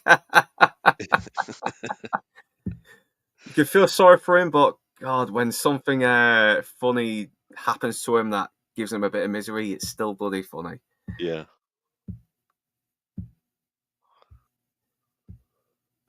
So yeah, and once again, more has to go wrong. It's they think he's being booked for some kind of like ironic joke band, and it's pissed off the band as well because it's harming their chances as well of getting more jobs. And yeah, he gets David bent on the sand, and in a way, he can't really take the joke, can he? In a way, no, no. yeah. He fucking is like, oh yeah. He asks him to come in, and it's like, oh my God, you caught me. I'm a bit embarrassed. It's like, not really. You are not, and he said, come in, because he can't help himself. He just can't help but show off and pose a little bit. He can't, Yeah, yeah, and he always has to do stuff that has nothing to do with what's happening. He's always unfocused as well because mm, ironically he's focused in showing off. mm. And he's got this thing about he doesn't like it when the band are focused on something, trying to I mean earlier on, when they were trying to get something sorted out. He doesn't like that. He likes to come in and sort of throw things into disarray and do things my way. You know. Yeah. And yeah, everything's got to go west again because something. Yeah, he does get the crowd on a little bit though. He Yeah. actually does seem to have them a little bit there as well.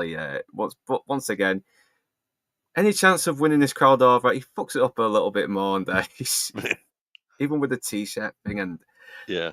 oh, the cringe just keeps cranking up as well because now he's got Dom on just to sort of like some kind of very cringe-worthy comparison to him being Chris Martin and Dom being Jay-Z,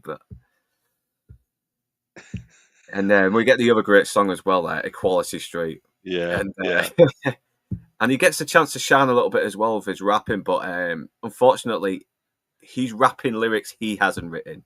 Yeah. It's David Brent's lyrics that he has to rap. And yeah, hey David Vest, how you doing, man? And Nix, once again, how you doing, man? Fucking we're supposed to be having Enzo and Theta off the grid, but I've sent the link, but who knows? I think Theta might be on Full Bar Friday. I don't know. Enzo might be busy, but if they do show up later, I'll still let them on. So thanks for joining us. I hope you're all having fun. I hope you enjoy your weekend as well. Enjoy your Friday night. And yeah, once again, the band are just like in more despair because it's kind of reflecting on them as well, isn't it? Everything Mm. David Brent does, it just because they got to fucking go along with him doing this fake reggae fucking Jamaican Yeah. accent, going biggly billy billy bom bom bom. Black people ain't crazy, and midgets ain't babies. You can't just lift them up. They're not light. Oh dear. And yeah, even in a big, large crowd, he's all alone. He is. These people Yeah. are completely alien to him as well. He's Yeah. Yeah. yeah, he's the West Pest from. Yeah, he is. He is, and obviously Dom is getting the chicks because he has that fucking charisma. He does have that. Mm. He has the get. He's a play. He has that. He's good at gaming women. He's good at talking to them, acting around them. You know, he was the guy who was popular at school, who probably did have the girls, but at the same time, he didn't want to be like everyone else. And once again, he's not totally mean to David Brent. He does show some sympathy. He does want to Yeah. be very Yeah. happy to have someone. Yeah, Yeah, I mean, he's not, there's no cruelty about him. He does just want to get on, doesn't he? That's all he yeah, really wants to do. But, I think he can identify that David's really holding him back slightly, although he's not yeah. that resentful towards him for it. I know, because I think maybe it's really hard to say as well because it is such a. These are complete opposites, aren't Mm, they? In a way, yeah. because David Brent seems to be a little bit more like he's from a middle class background, while he's from a working class background, and David Brent still has fucking a lot to lose as well. He's got a good pension, he's got some good Mm, savings, everything. While Dom really doesn't have much as in the way, he's all he's got is his music, and he's still trying to get by a little bit more than David is. mm, But once then, David sort of like it's a little exchange about the bill with the rooms, and he has to make it awkward as well. He has to make it it's like, oh no, we're not sleeping together. I mean, not because he's black, it's because he's a man, and she kind of gets it already. But then yeah. he makes it worse by saying, I do you, I do a black woman." I just love Tom's reaction as well. He just puts Yeah. the hood up as well and just covers his whole face. It's like Yeah. he doesn't need to say a fucking word here. I mean, even if he wasn't one of the talking heads, you would get this straight away Yeah. just by the way he's acting right now. Yeah. And when he says, "Oh, I'll round that up to 50." So what's that? 15 for you? Yeah, Just imagine if how much you would have got if you'd slept with me.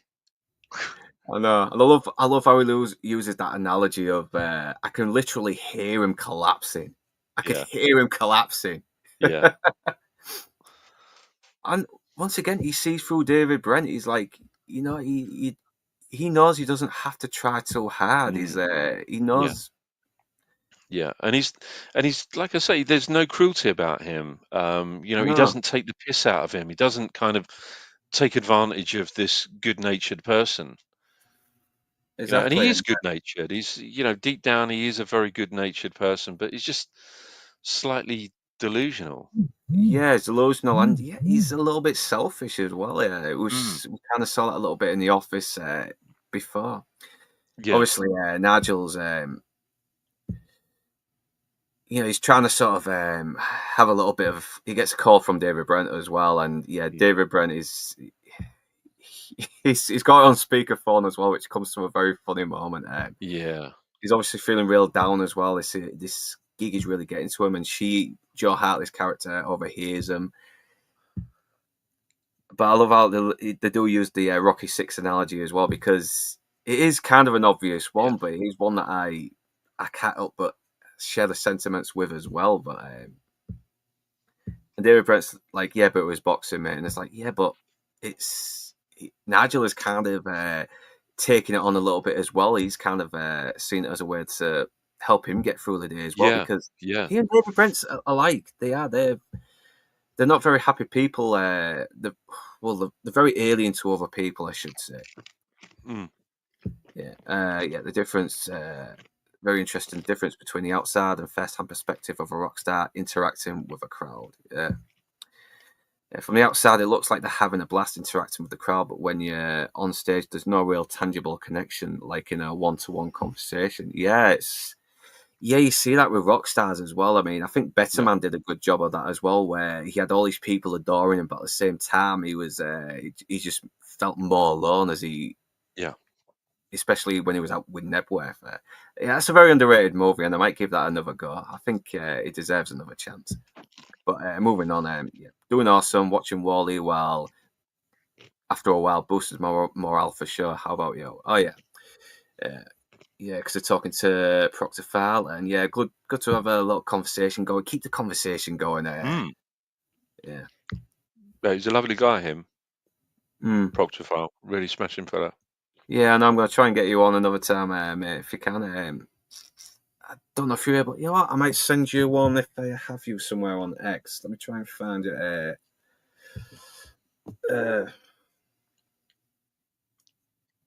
Fucking phone. Always take twice to respond. 2 jabs at the screen. Proctor File. So if I can get you on. If you want to join in, mate, I'll send you the link. Proctor File. You know. Well, I'll try and find you later, man. Anyway, if I can. Yeah, you're at work anyway, so yeah, well, I won't invite you on for now, but I'll try and get in contact with you later. All right, sorry about that, man. Yeah, but after he does sort of give, he does help David a little bit as well, and it's like, don't tell anyone about this call, and he's got his face as well. It's like, Yeah. Oh, you know, there are so many moments that they're awkward, but they're really quite touching. And that's yeah, one of those moments you think, oh, you poor sod. You don't realise that everyone's just listened to your woes and your the fact that you're failing. Um, I know. I mean, I do love him. I do love this character so much. And the thing is, when we have these characters that have been so well written and developed over a period of time, we do actually grow to love them. And Yeah, and you can't help but love this character. I know, because once again, he's the underdog, isn't he? You Yeah. know, he's not the cool guy. He's not the charismatic guy. He's not the guy who's the life of the party. He's kind of the loser that Mm, kind of sort of like, especially the way that men are becoming more disenfranchised. We kind of are rooting for the guy who is mm. kind of down on his luck or a little bit downtrodden. And I love how she sort of like recites the very offensive "holy fuck" joke with him as well. Like, and I just love how she has this little talk with the HR secretary as well. And I like the fact it doesn't highlight her as this total ogre as well, because Yeah. Yeah. she does kind of listen to what Joe Hartley's character has to say as well. Like, she's worried about David Brent because she's worried that he's gonna make himself more miserable with the whole documentary and this very desperate Mm. pursuit to seek fame. And once again, he annoys the bully character anyway. And he's obviously acting out because he's bored with his job and he's trying to Yeah. lighten himself up a Yeah. little bit as well, but it just leads to this very confrontation. It's kind of awkward as well, and you can sort of see him humiliated as well. It's just not nice to watch. It really isn't. It's one of the few times Yeah, it where really. Yeah, you're right. It's actually. I mean, I think perhaps the most uncomfortable moment in the entire movie. It's it's an unpleasant moment, a really unpleasant moment. Mm, And this guy, you just want to punch him in the face. yeah, You know. yeah. Once again, it's like it's not totally pessimistic as well. I think the first few seasons of Office was a little bit more had a little bit of pessimism with just a hint of Mm, some kind of hope, but this seems to be a little bit more. Seems to have a lot more goodwill because you've got a mm, few more mm. likable characters here as well, and yeah, I like how she stands up to him a little bit as well. Yeah. So back on the I'm going back and forth. Oh yeah, here we go. Back at the hotel as well, and yeah, just spending all that money, just throwing it all away. But now he's got to save a bit more money now, so he's got to have the twin room with Dom, and it's obviously Brent kind of sees more of a connection with him than he does with the other bandmates as well. Yeah. But once again, he just can't help himself. He has to show off. He has to write a song about the plight of the Native American, and he's obviously had the lyrics down while reading fucking Wikipedia as well. Yeah. But I also think that that he kind of he admires Dom, but I think there's a little bit of jealousy there. I There think is. he's Oh yeah. definitely jealous of his youth, I think, and the fact that he may actually possess more talent that people would like to see and hear than he does. More contemporary talent, and that he doesn't want to admit that he's been left behind. But Mm. also, I think that he's sort of enjoying spending a bit of time with him because he's hoping that maybe some of Dom's stardust is going to rub off onto him as well. I think there is, yeah, and because it's like I think going back to what you said about the jealousy thing, yeah, because he's seen him get the girls. He's and eventually when the talent scouts, the people at the record label start eyeing him up to probably pick him as their next star. He does get very Yeah. jealous as well. Like, Yeah. but wait, I'm the frontman of the band. Why are I getting accepted into this? It's why is it? But it just shows once more that even though he's not malicious, he is a very deeply flawed man, and he's kind of he's kind of allowing his flaws to consume him a bit too much. Yeah. Yeah, well, Eurasians, then Siberians. It's like, and he just calls him out on his bullshit. You just got those lyrics from Wikipedia, didn't you? It's like, yeah, it doesn't mean it's any less sincere. Knowledge is knowledge. And yeah, once again, the bad lyrics for the Pelicans. It's and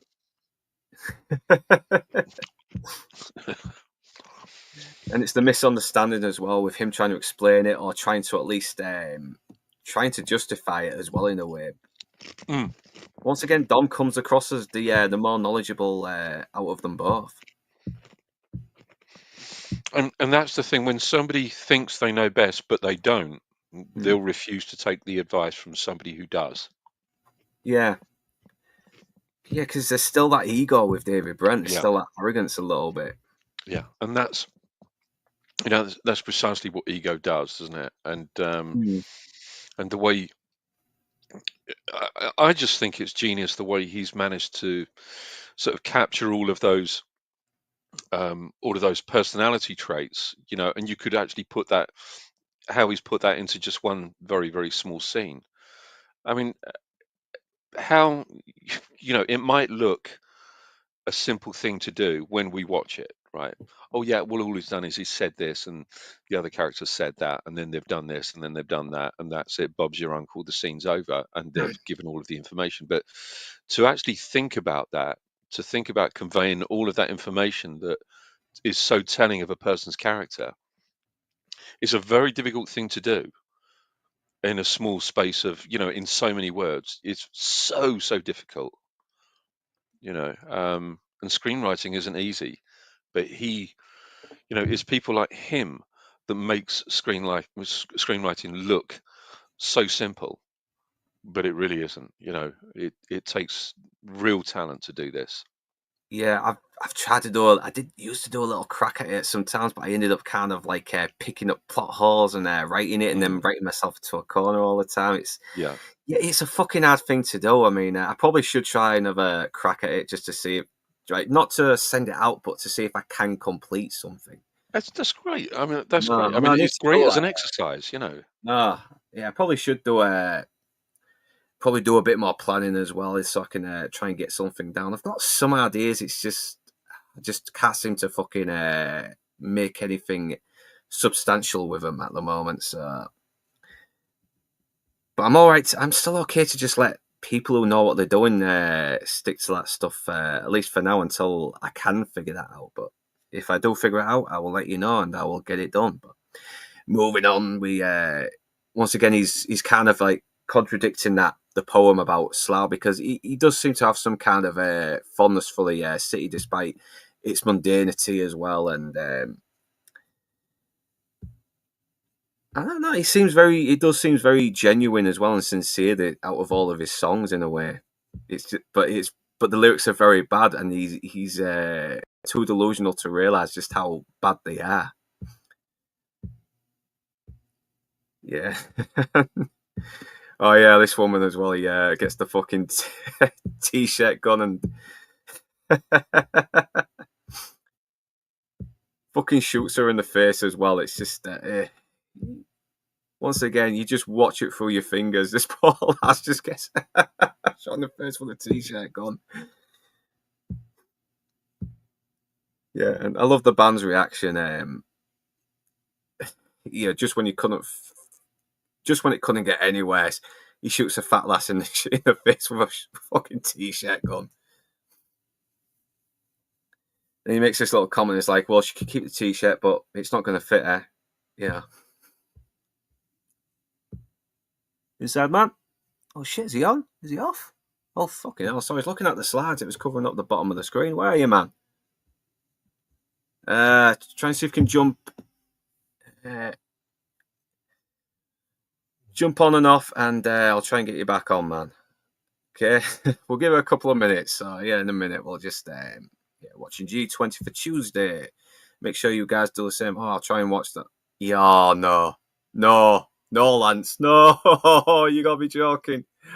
It's gonna be terrible. I mean, yeah, sorry. Something about when I put the screenshots up, it kind of covers the bottom, and I'm checking as well. Give it 5 minutes. I'll have to keep going on without him. The show has to go on, but come on, man. I'll try and see if he sends me a message, a text message, something like that.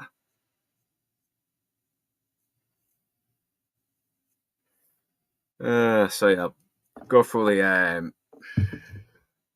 chats. Yeah, he just crashed. Hopefully he comes back on.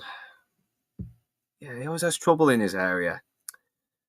Man's all right for now. Sometimes I get bad signals, but so far it's doing all right. Screenwriting is not easy. Have you seen the toddler level writing coming to cinema nowadays? Yeah, even toddlers could fucking write that better, Nix.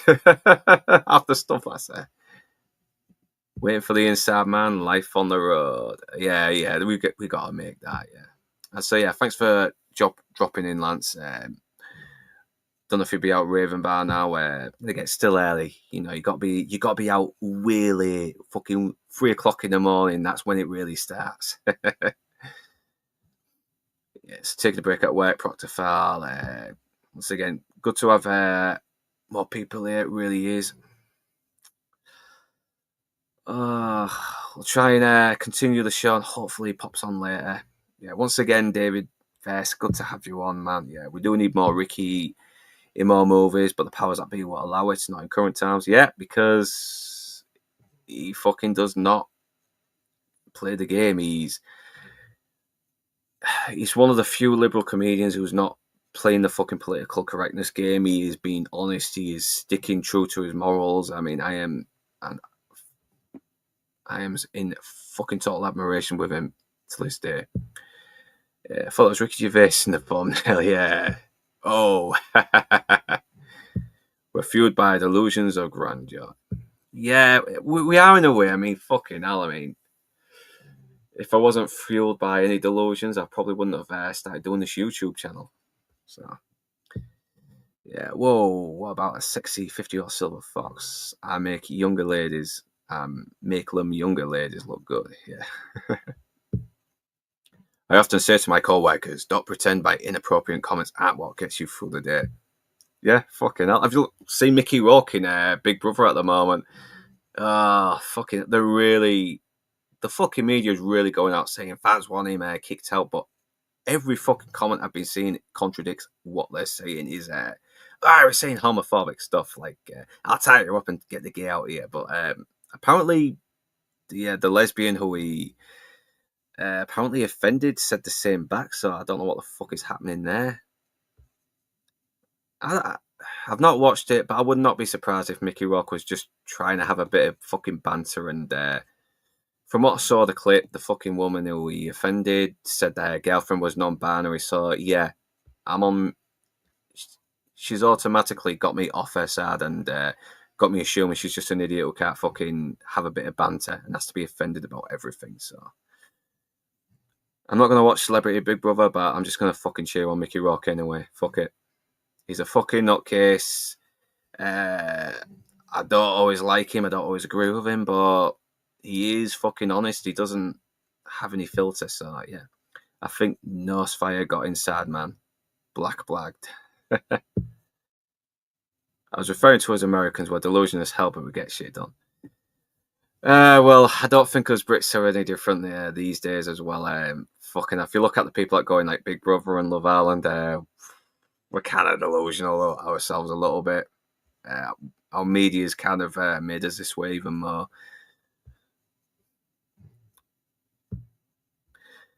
Okay, come on inside, man.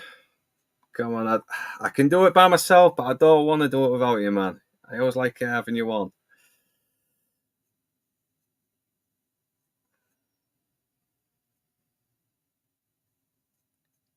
We'll have to carry on. We'll have to carry on, mate, until he comes back. I hope you can come back on. At least let me know by text how you are. Hope nothing's happened. Serious has happened. I really hope not. So we move on. Yeah, so he shoots her in the face with a shot, and it's not even one that's going to fit her. Even his publicist is kind of fucking him off to get off with some bloke, and they're off with the girls. It's yeah, and he's got no one. He can't get a fucking bed to be his groupie. He's the lead singer, and he's not getting a groupie. It's humiliating. And once again, we see more that with his desperation, he's willing to fucking have just two random fucking women over, and obviously he's good friends with these two. I recognise the blonde one from Afterlife.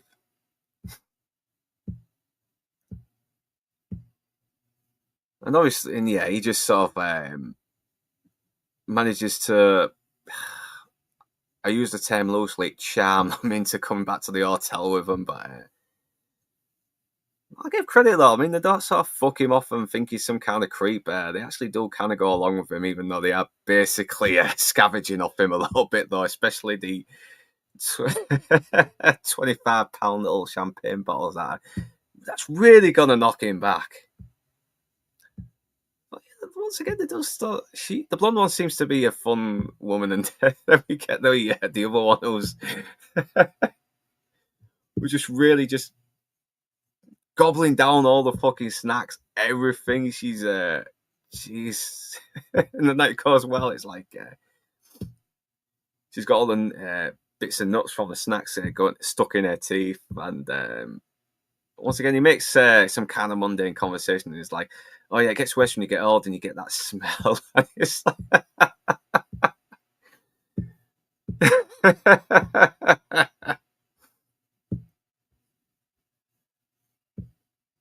probably some outage with all this changing weather. Yeah, I was kind of worried about. I almost had a bit of an outage on the internet this morning as well. So, come on inside, man. I'm okay doing it by myself. I mean, I'm used to doing little solo streams now these days. But Bastards Breakdowns always works better when you got some guests. You know, there's something about it going this little back and forth. But then again, I've still got the chat as well. I can still have a little back and forth with you. It just might be a little bit more difficult with the screen getting in the way because this laptop seems to have a difficulty shrinking it down a little bit. So, yeah, so obviously, even when he's got women in, nothing fucking happens. And he's left with the one that he didn't want, the blonde one. Yeah, honestly, the blonde one is a bit more attractive. No offense to the other, but I'll give credit to this woman. She's fucking funny. She's just going out of her way to be as gross and everything. Going out of her way just to be the last person you want to spend the night in a hotel with. And she's not an horrible person either. She's just kind of a little bit intolerable. That's it. And once again, but David Brent sees it as an opportunity to have a negative become a positive. Like, if he tells them he had a woman over at the hotel room, they're gonna kind of like admire him a little bit more because he wants that admiration. And love how Dom's like, is that actually a woman? He's like, yeah, of course it's a woman. It's like, didn't do anything, but he could tell them that that I was with a woman and got off, because once again he has to show off. He has some insecurities a little bit here with not being the guy who gets the women or who is the funniest guy in the room. And Dom's reaction is, well, shit, all that. He's like, yeah, she's just going to be constipated. She is. Once again, I love how this joke sort of comes back in as well. And yeah,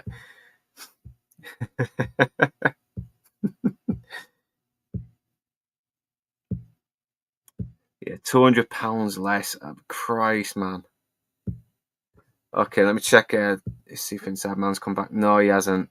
The Team U version stars, yeah. She's in Afterlife as well. She plays a very funny. She plays a prostitute on it as well. If you've not seen Afterlife, do check it out.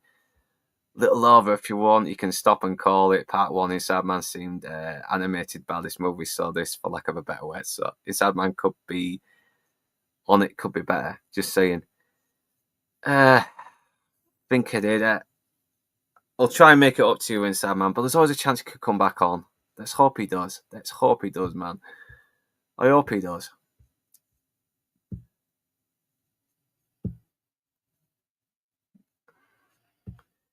So yeah, he's finally managing to get one record company to buy it and come see him, and obviously he's not letting them know it's him, because I think he is a little bit aware now that it's not a good business move.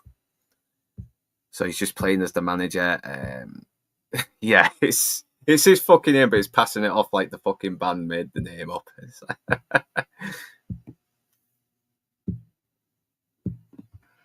But we've got to keep the show going. I think we should keep the show going, and hopefully, because like I said, there could be a chance Inside Man could get back on here, and because he's always had problems with his internet, sometimes microphone or his net, and he almost did earlier as well. I mean, the screen his avatar was up, but the screen was completely black. So I'm hoping nothing's happened here. Yeah, once again, he tries to sort of like act like the big man, but he's called out on his bullshit. Fucking Dan's like, oh yeah, we saw that bird earlier that came out your hotel room. She was loading up on eggs. It's like, fucking, that's just gonna make her even more constipated. It's like, once again, he's a little bit his insecurities as well. He's telling, don't get the banter. Obviously he's trying to keep it a bit more for himself, but he's letting Dom know as well, because he seems to be the only person he can confide in a little bit more and be a bit open with. And because he's kind of like the connection between the band and him as well. He's like, he's the only go-to guy in a way.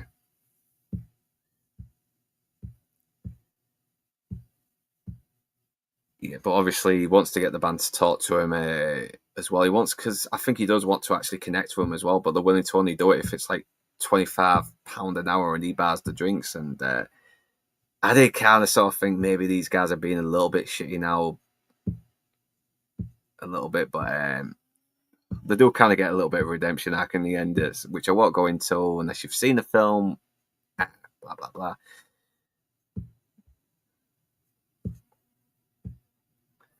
So yeah, this is where the record label guys come, and yeah, they always have to dress very mod-like 1960s mod. They've always got to have the little green lightweight parka, like Fred Perry, Ben Sherman's, with the button down and the turn-ups, and the Doc Martens, whatever, and that same little sort of indie haircut, the sort of crow cut with a fringe. And David Brent passing off like he's the manager and is like, so what's the band like? Because, oh, it's cool. You should check him out, Yeah,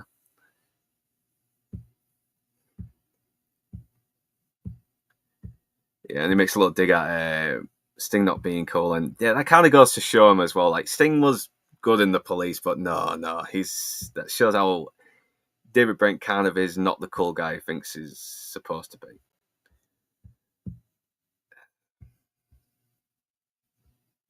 What was the budget for this movie? Let's have a look. See what the budget is. The budget for David Brent, Life on the Road. Budget for David Brent, Life on the Road.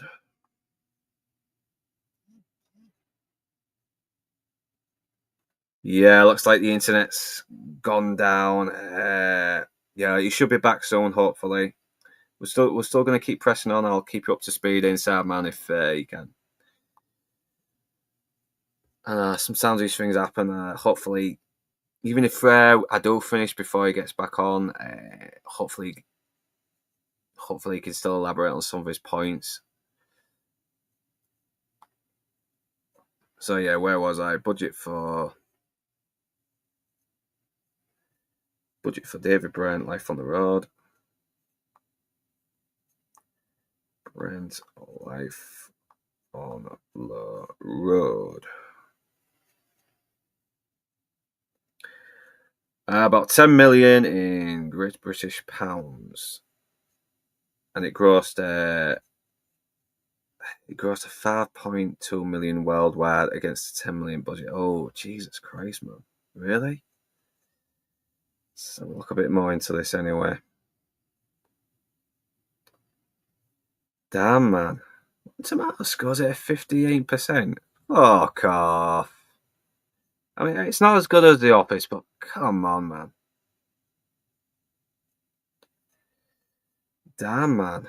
So it didn't really do that well financially, and it's a shame as well. Yeah, plenty of 80. I love that.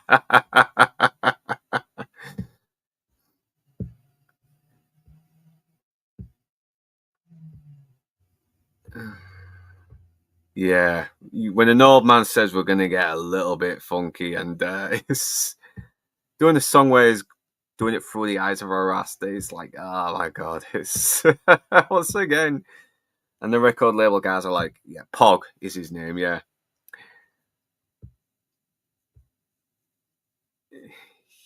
I know, and once again, I think the laughs come more from the straight people as well, because they have to put up with this guy. It's that's so yeah, if you're gonna make so with Dom, he is basically the guy who is charismatic and get all the girls, and he's a very charismatic guy to go out with. So how do you make him funny? By having him kind of be the guy who has to suffer hanging around with this idiot. I like that. I like that. And it's a good song. It actually is a good song, even though it's Ricky Gervais singing in a very bad Jamaican accent. It's because, once again, they do have some good musicians who know what they're doing. They know how to do a reggae sound. They know how to do a rock and roll sound, a ballad sound.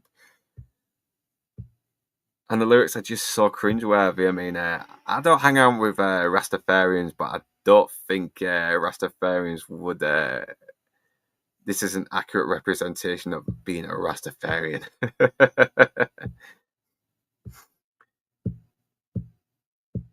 But I don't like the fact that Dom is very professional as well. Even though he's cringing at these lyrics, he has to rap. He still does it, and he still gives 100%. There is a sincerity to his performance as well. He's not phoning it in, even though he has every right to be. But obviously, the record guys, Pog, is not really out of it. Is like that. It's just fucking embarrassing. What the fuck, man? And yeah, it's like, fucking hell, mate. You're getting paid £25 and getting some beers on you, mate, to hang out with this guy. Fucking hell, that's an easy £25 fucking pound and a £3. Come on. And the thing is, they can't even do it. They can't even stick around that long. They fucking leave straight away.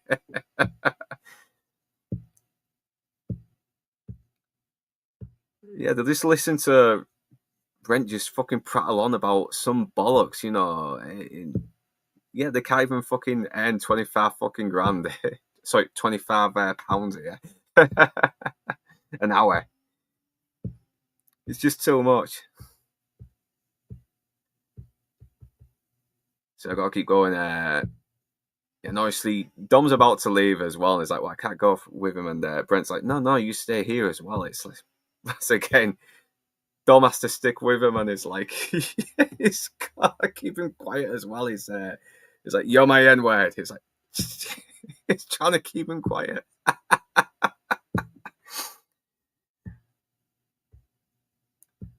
And eventually he does go along, but reluctantly, yeah, you're my N-word. Yeah, he's trying to use his credit card to open the hotel room instead of the hotel room card. So now we're at the Battle of the Bands now, and this is like his final chance here at the moment. This really is his final chance, but yeah, once again, they're on first as well. It's not good. The tour's just going worse. Everything that can't get worse does get worse. Once again, they're the first on the band. They're the first band to be up, which is never good. It's never good. Because the real crowd comes in later on, sorry. Once again, he does his virtual signaling with because he has to show off. He has to sort of like show people how virtuous he is, and it's very disingenuous. And David and Ricky Gervais just plays it off really well. It's he plays off the awkwardness of it. Yeah, but I like the fact the band know he's harmless. He knows he doesn't mean any real harm. He just ends up doing that anyway. So let's have another double check. Yeah.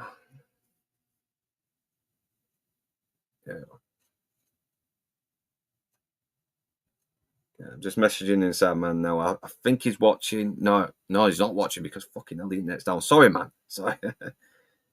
Yeah. I'm telling him I'm texting him now, telling him I'll keep going.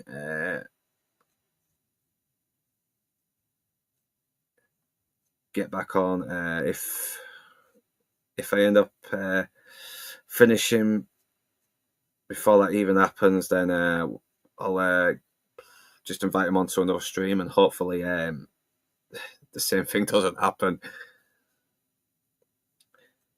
So you get back. If I end up finishing before you do, I'll get you on another stream.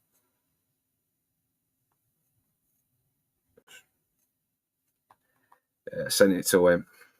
Yeah, fucking hell, because me being the idiot, I mentioned it to him online when he's not fucking online. So yeah. Oh, you pick up some strange habits on this YouTube gig, streaming gig, whatever. You're my N-word.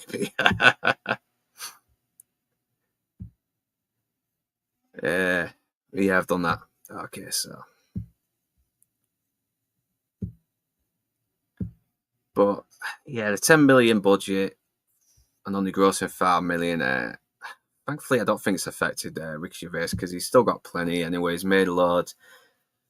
I wonder if the DVD sales did well, even though this was like the era when Netflix was really, really taking over.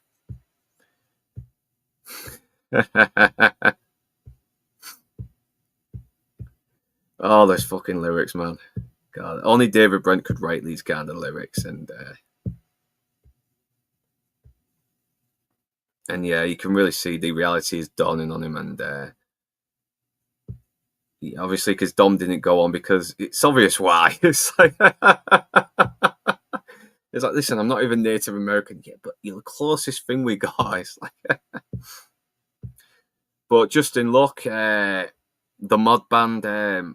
Once again, this is another like mod band. A lot of these, if you see a lot of indie bands, they're always very inspired a lot more by the 60s and that, and they are going for that more mod aesthetic. If you look at anyone who's very aware of the mod culture back in the 60s, should look it up. And they're still going as well. There's still a lot of young lads emulating that look. Yeah, so Madonna Kebaba pulled out, and this is like his chance to go on, and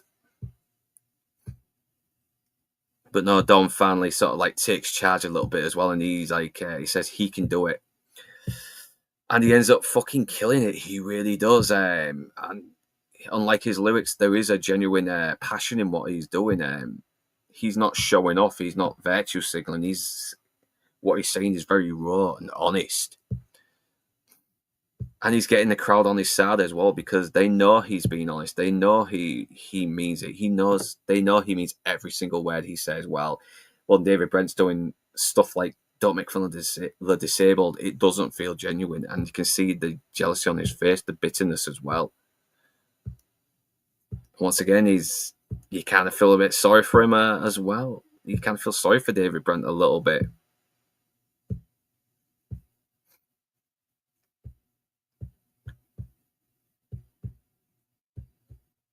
Yeah, once again, gets the crowd eating out of his hands, and he even uses the pelican thing a lot better than David Brent does as well. It's like, oh my god, that's like a kick in the nuts for him. Yeah, what did you really think? Yeah, I wasn't really watching. Yeah, once again, his bitterness sort of comes out a little bit. That sort of that frustration that he probably knows that his time has passed. His time, any opportunity, any potential he had for superstardom has passed, and he's kind of venting his frustration on him a little bit. And yeah, once again, Pod comes back and talks to Dom about considering signing it.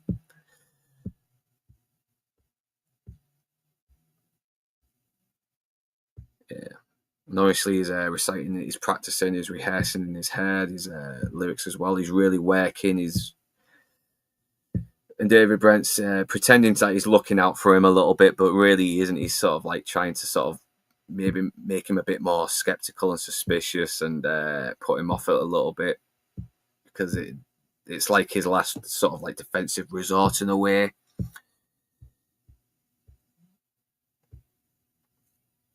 So, and yeah, there's no gig booked as well, and it's looking like it's a little bit over. He's got one last, and yet I think Dan is like, listen, I've had enough. I'm just gonna go home. It's been an absolute disaster.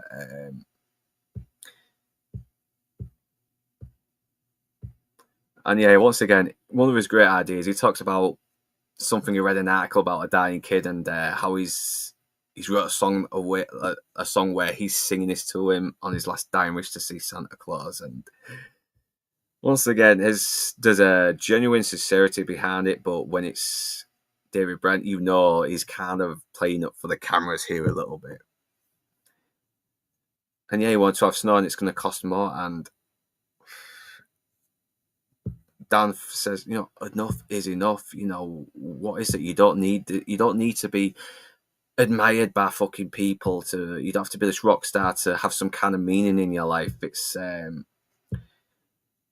you're trying to make yourself liked by people who don't like you. And David Brent's just very honest.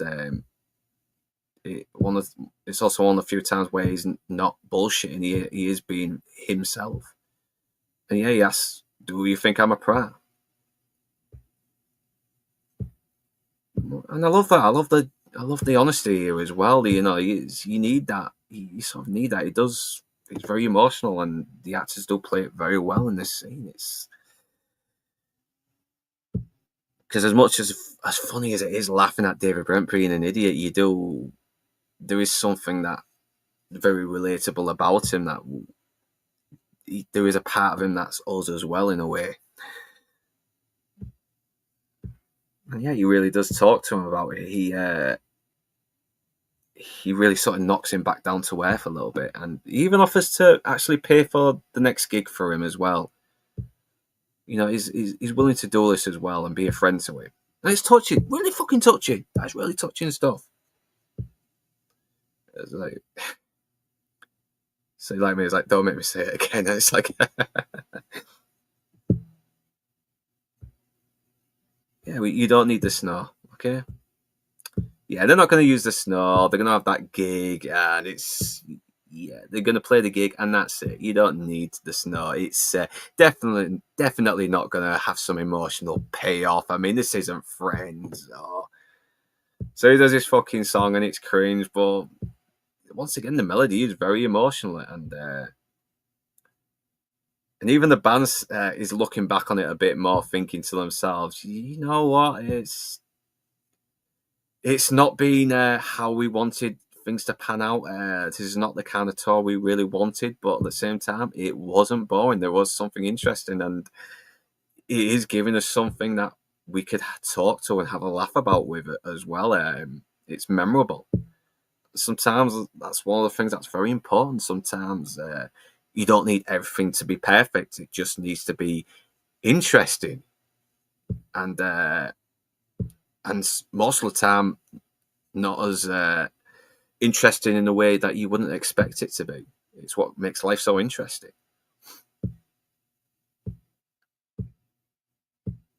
Yeah, and what happens? Well, let's get back to this last. Come on. It says it all.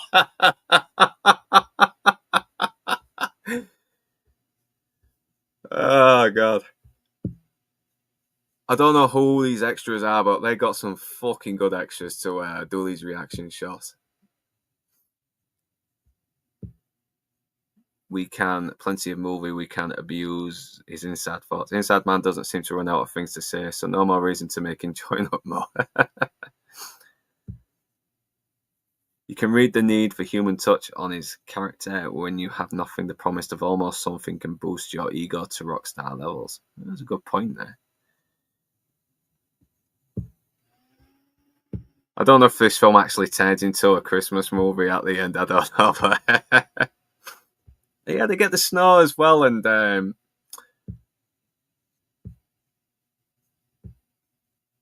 once again, there is this optimism as well. It's like Ricky Gervais said. He's very inspired by American comedy more than British comedy, because while we are a bit more pessimistic, Americans are a little bit more optimistic, and Ricky Gervais has always admired that. I mean, he loves the story of Cinderella that has this sort of very dark, bleak story of this poor little girl who's lived with a very abusive family, but she kind of gets her dream come true in the end. And in a way, David Brent kind of does a little bit here. It's not how he expected it to be, but it's something. He kind of gets the crowd eating out of his hand a little bit as well for once. And yeah, once again, Dan so comes through. He pretty much fucking skins himself out to help David Brent here, which is really touching. Stupid, but very touching. And yeah, the band sort of realised, okay, you know what? This has been a fucking terrible tour, but it has been very interesting, and we're going to be looking back on this one day, because, yeah. And yeah, even they kind of get their little redemption as well. I mean, they sort of do actually spend some time with him as well, not because they're paid to, because they do generally think, you know, he's kind of given them something that's very valuable, and that's memories. Sometimes memories can be more a great fucking memory of something that you never expected to, you know, something that sounds ridiculous could be very more valuable. And he's kind of got his arc as well. He's like, he actually tried this time, and he doesn't have to go to the grave with regrets. Yeah, back on there, obviously the fucking sticks in the mud's aren't very happy. It's like, ugh. And I love how Nigel is like kind of admiring as well, because he had that phone call with him being depressed, and he's seen that he has actually come through on the other side. He's come back now, and there's life in him again, for lack of a better term. Yeah, Dom actually gets his signing as well. He's with the group. It's and obviously makes it out like it was his idea, because yeah, David Brent, he's obviously had this little character arc, but he's still David Brent, all right? He's still going to be a bit of a prat, you know? And the band is with Peter Andre. For any Americans, Peter Andre was a very, very forgettable pop star in the 90s that gradually gained more fame with a really lame reality show with a terrible woman called Katie Price. And he has kind of sort of been living off the fame of Mysterious Girl. So, but apart from that, he does seem like a very nice guy. I think Inside Man's ringing me. Give me a second. I will have to mute my mic. I do apologise. Uh,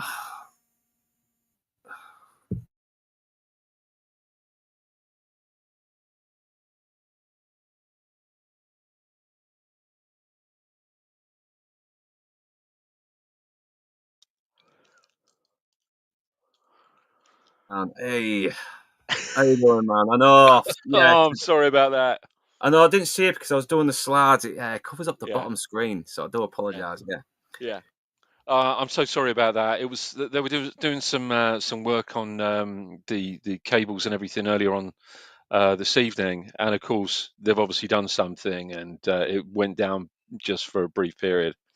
But yeah, I'm so sorry to have dropped out like that all of a sudden. Yeah, we just got past where Dan's actually talked David Brent out of the snore. They've done the tour Oh now, yeah, and the yeah. snore all came. So yeah, I'll let you elaborate more of your quick thoughts a little bit though, where before we get to the end. And I'm just up to the bit where the band have now got work with Peter Andre singing "Mysterious Girl." Yeah, yeah, yeah, yeah.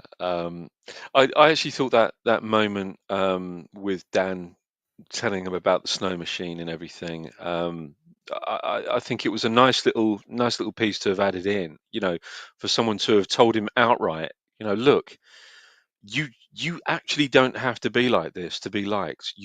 Yeah, You don't require, you know, effort for people to like you. You don't have to put effort into it. You know, people will like you for who you are, and if they don't, they don't. It's as simple as that.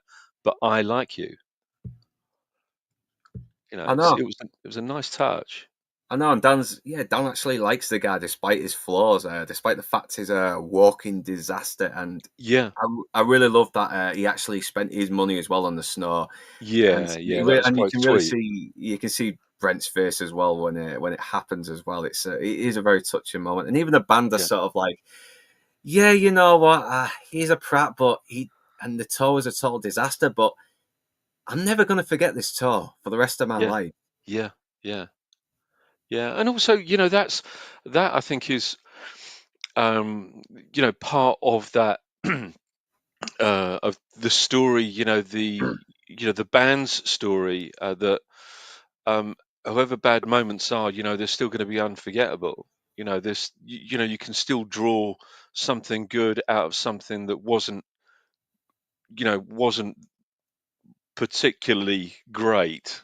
Um, and looking back on it, on reflection, it wasn't that bad after all.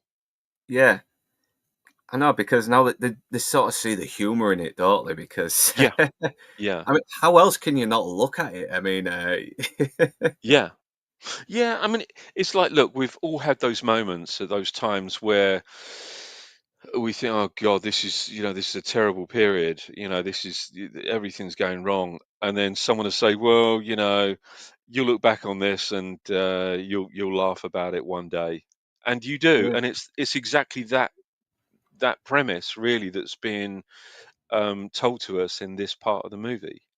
yeah, and plus, in a way, they kind of have the typical rock and roller lifestyle because they're never boring. Whenever you read about a rock star on tour, it's always something crazy happening, and Yeah, it may yeah, not be the craziness that matches the Rolling Stones, but it's definitely craziness. yeah, oh yeah, yeah. Mm. Um, I mean, I'm sure Enzo's got some tales to tell. I know. Yeah, I've sent him the link, but maybe he's a bit busy. I don't know yeah. I hope because he's okay. I know. Um, Same here. And I don't like and I mentioned before with Nigel. He's like such resilience in a man because because he had that phone call with him depressed, and he's seen him come mm, back, and he's yeah, happier as well. He's well adjusted, and David yeah, Brent's he's kind of like going back to Rocky Six again. He's let the yeah, beast out of the cage again. He has gained some closure now. in a way. Yeah. And I like the fact that when, the bully sort of goes in on him again, Mm. um, the way he sort of lets it just wash over him is not really, it Yeah, doesn't really sort of affect him. And he really has the last laugh by saying, well, I'd rather be sitting here as a rep with some kind of ambition rather than sitting here content with just being a rep all my life. yeah, I know. Yeah, and I do like that. I like how she really stands up for him as well, because she's had Yeah, a yeah, lot of frustration with this guy as well, and yeah, she's yeah, chucks water on him, which probably could have gained probably some disciplinary action. I don't know, but yeah, yeah, yeah. mm, But it's a nice little end, and also it's it's a real kind of punctuation mark, really, mm, at the end of their story, the story with him and her. mm, You see that there is possibly you know a new chapter sort of beginning for David Brent. So it's almost like the punctuation mark at the end of one particular sentence, and now we're starting another chapter. You know. yeah, yeah, and I think we mentioned earlier about her seeing through his the laughs that he's obviously had in some pain, and I Yeah. don't know, it kind of breaks my heart the way she delivers these lines a little bit. Yeah. Yeah, and also, yeah, yeah. I mean that sort of, I Mm. saw you in one of your gigs. I thought you were really good. Yeah, I didn't I know you kind were of would there. have liked to have seen like one shot of her in the gig, unless I did miss Yeah, something. But yeah, it's still a nice little moment as well, and she's kind of impressed with him, even though. yeah. And what I like is that when she tells him that, the look on his face is so lovely. Mm. You know, um, you just want to sort of grab his cheeks and sort of pinch them. No, it fucking shocks you up a little bit. It does. I Yeah, mean, yeah, because Ricky Gervais, despite the fact that he's not afraid to go very mean spirited with his humor, mm. he's kind of a big softy as well. Oh my goodness me! I mean, I'll tell you now. I mean, I cannot even begin to say. I mean, how much joy his writing has given me, and Mm. not just the laughter, but the amount of tears in Afterlife in particular. Oh man, yeah, that's yeah. It's And because it's yeah, dealing with a guy who wants to end it all as well, but yeah, yeah, it brings hope as well out of it. That's yeah, one of the good it things I does. love about that show. Yeah, and the final episode of that second season just absolutely tore my heart out. It was, Mm, it was so beautiful. Yeah, it was just a lovely, really lovely show. But what a writer this man is. I mean, you know, yeah, what a writer. yeah, and he's one of the greatest human beings out there right now. Still, Yeah, he is. Yeah, he's not sold out his fucking morals. He stayed true to yeah. what he is. Oh, yeah. Yeah, Uh, yeah, yeah. I mean, I think the best thing about Ricky Gervais is his heart, I think. And he really does have quite a wonderful heart. He really does. mm. I think he's willing to do it again, as in a way. He looks like he is going to, like he does, like he wants to do like these little kind of tours a little bit just for a laugh Yeah, yeah, occasionally. But I love how he's just really open sharing his new song as well. He does that. I forgot what it is now. Yeah, yeah. Talk about Coldplay. And he makes them about the universe and stars and electricity, yeah, and he's going to do it yeah, in the C yeah, major, which is one of his favorite yeah, chords. yeah, yeah, yeah. No, it's Yeah. nice. It's a nice little, a nice little ending there. It really is. I know. But I love how he goes a little bit smooth as well when she like you want to get a coffee and it's like I can and he pulls out the fucking Costco card as well and he's real smooth yeah, with it. yeah, It ends on a real yeah, nice note as well. It's yeah, and yeah. I think the song he's playing in the credits is the one he's mentioning to her as well in a way. Mm.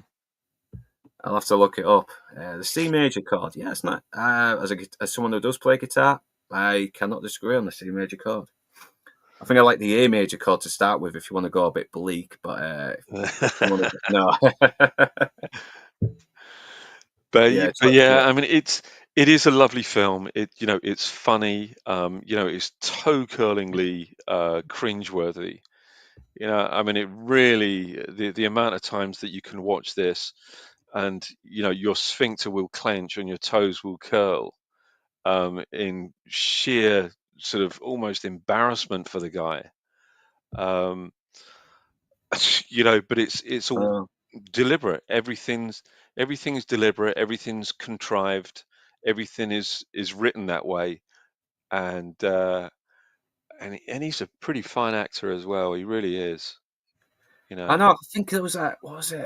There was another film he did called Cemetery Junction, where I think Cemetery Junction. Yeah, yeah, yeah, where he gets to, we actually did play a character that was different to his Brent character, and I need to watch that. yeah, I kind of let that pass me by a little bit.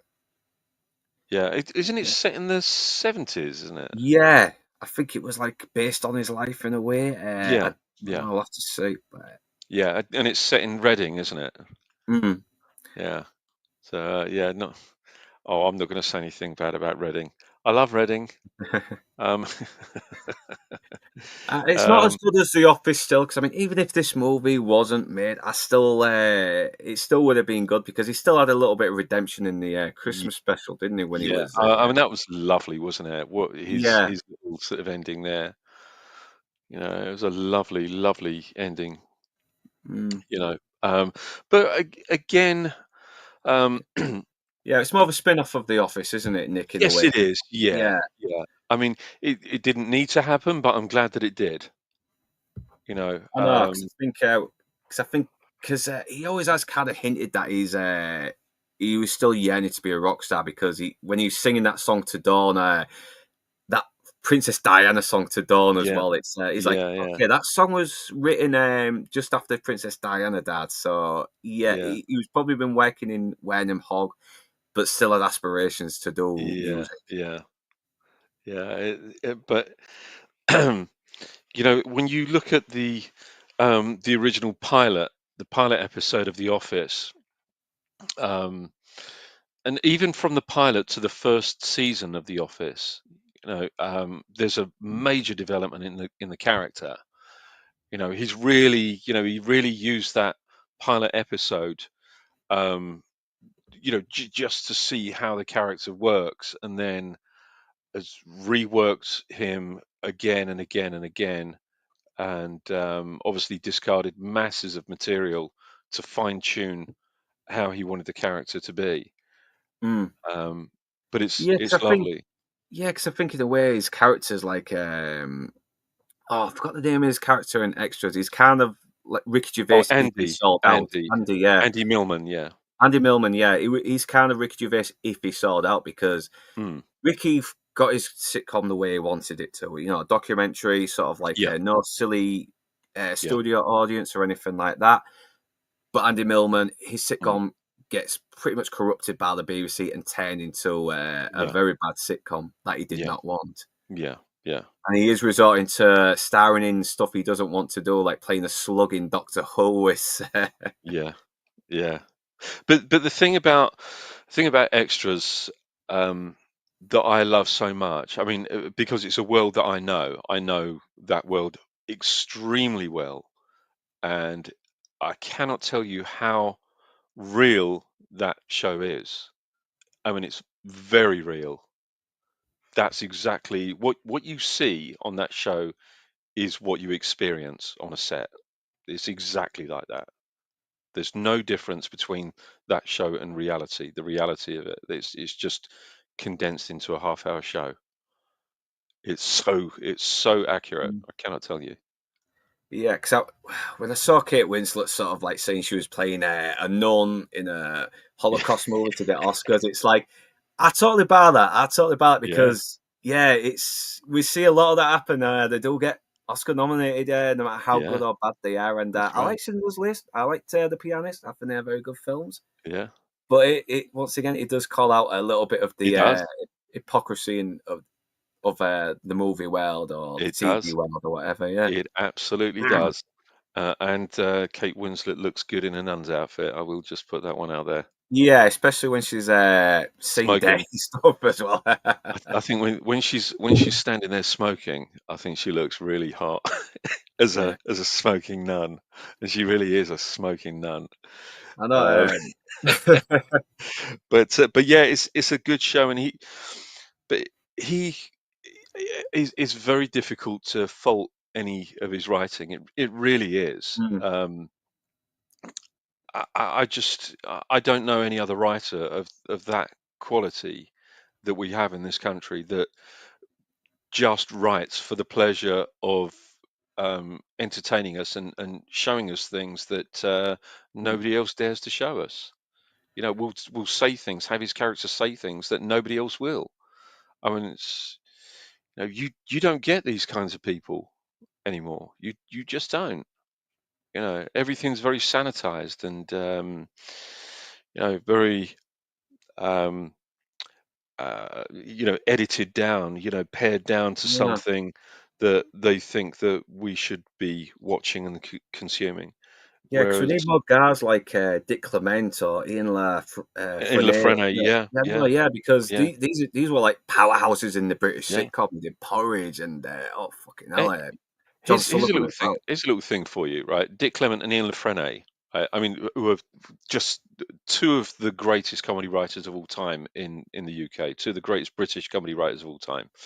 Um, Obviously, the Likely Lads. Whatever happened to the Likely Yeah, Lads? Lovejoy. I Porridge, mean, Lovejoy etc. need the Yeah, same pair as well. And God, these are classics. These as well. These guys knew how to write people, yeah, even though they had the studio audience in some of them. They still felt the lines still felt very organic. The yeah. characters felt very organic. Well, here's the thing for you. Um, they they rewrote The Rock for Nicolas Cage and Sean Connery. Yeah, was it originally going to be Fallen anyway? Because it turned out pretty well as It was it's. it was theirs. It was actually their script. It was their story, their script. Oh, not so it was. Oh yeah, like you said, it was originally written for Nicolas Cage and Sean Connery. Yeah, So yeah, yeah. yes, They wrote The Rock. Christ, imagine what had happened if they didn't go with Nicolas Cage and Sean Connery and compromise it. Jesus, that would have been a Mm, different vehicle. yeah, but yeah. I mean, Mm, yeah, I mean, I think all of the comedy writers that we've had in this country. Ricky Gervais is really kind of on the Mount Rushmore, really, of British comedy writers. I mean, John mm. Cleese and Connie Booth for Fawlty Towers. I mean, that's as perfect a British comedy show that you'll ever get. Um, Ben Elton and Richard Curtis for the Blackadder series.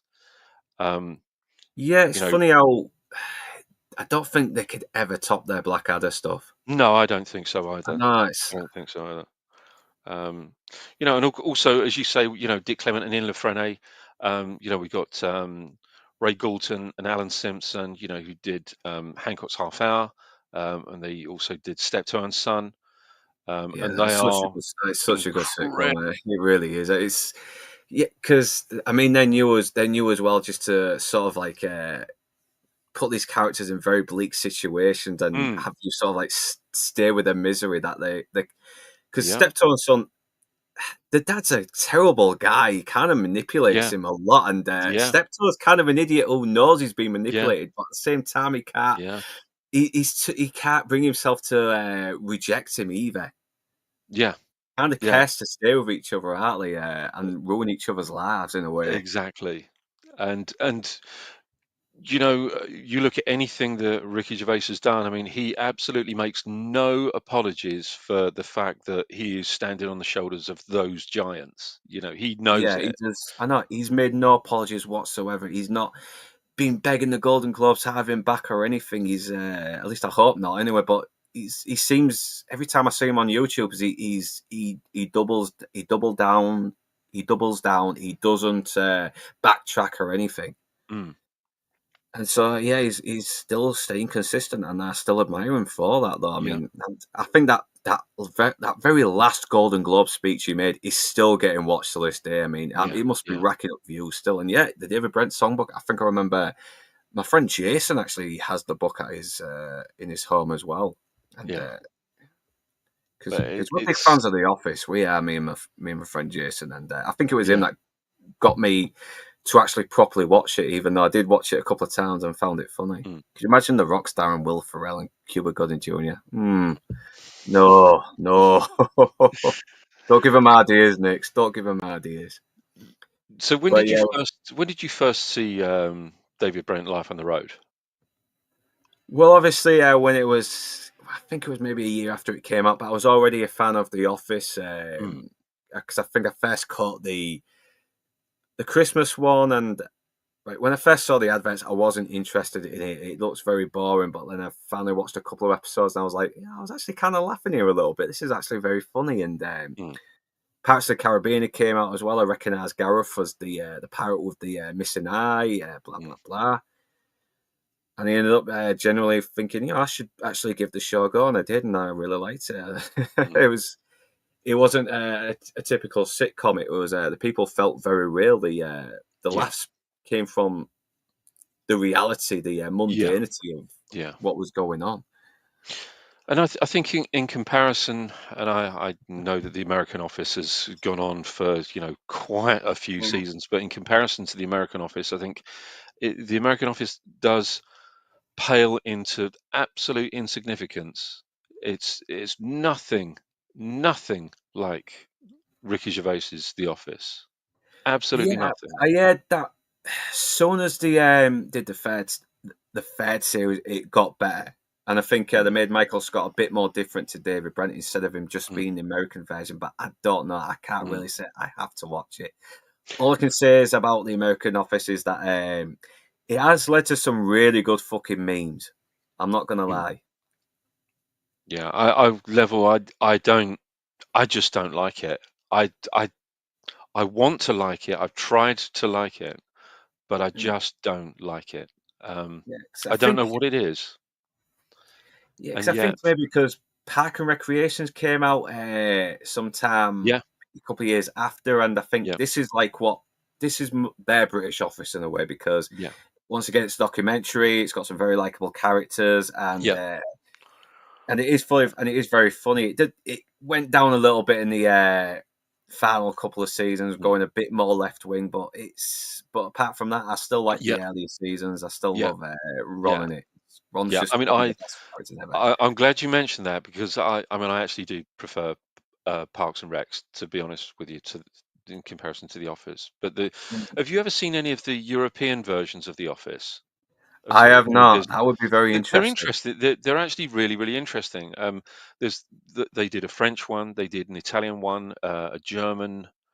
Um, I think there was a Dutch one, but there were quite a few. But what they did, they just literally translated Ricky Gervais' scripts verbatim, and they were shot very similarly, and they come off very well.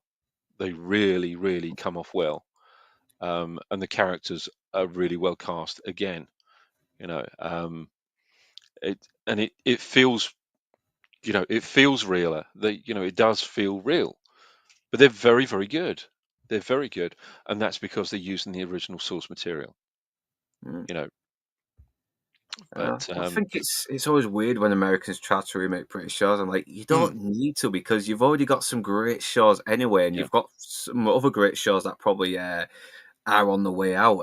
yeah, It's going to be a lot more rarer these days because yeah, if you watch Lord Toxic penultimate uh, episode stream, then you'll sort of see why some mm, shows are starting to go down a little bit as well yeah, yeah, in terms of writing. yeah, yeah. I But mean, yeah, what's it, Nick saying? Okay, if you had to give it a score and a reason or short plot for recommending it, if you love a good cringe fest, but always like to, but want something to give you a good lift on a shitty day as well, this will do it.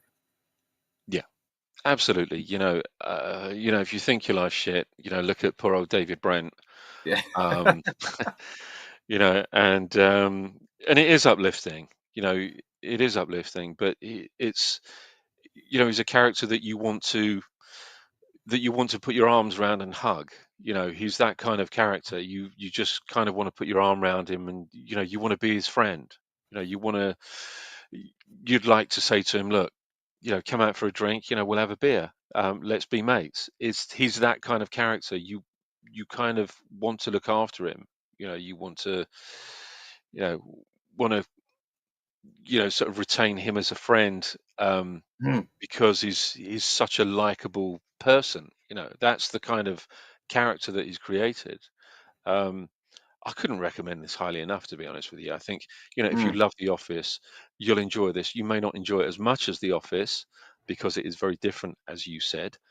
Yeah, You I think The didn't need Office to. is still better, but this is still Yeah, a very good little spin-off, though. Not yeah, gonna lie. it is a good spin-off. It is a good spin-off, and it does give you a little bit of a conclusion to what happened to David Brent after Wernham Hogg. Mm. Um, and yeah, I mean, The Office for me, I mean, there aren't enough stars in the universe that I would give it. To be honest with you, I think it's as perfect a comedy show as you'll ever see. I think it's absolutely perfect. Mm. There is nothing wrong with that show. Um, this, I mean, I'd certainly give it a 9. I mean, if I was going to score this, I enjoyed it. I enjoyed it a lot. Yeah, I Watching give it a it second 4 time or 5 around. still. I give it 4 or 5 still. So yeah, I think It's that's it. About I think we'll end on the show right now. I think thanks for joining me inside, man. Final thoughts on David Brent Life on the Road, anyway. Final thoughts. Well, I'm glad you did this stream, and I'm glad that I got to watch this a second time because I enjoyed it more this time round than I did when I first saw it, and I've only ever seen this once before.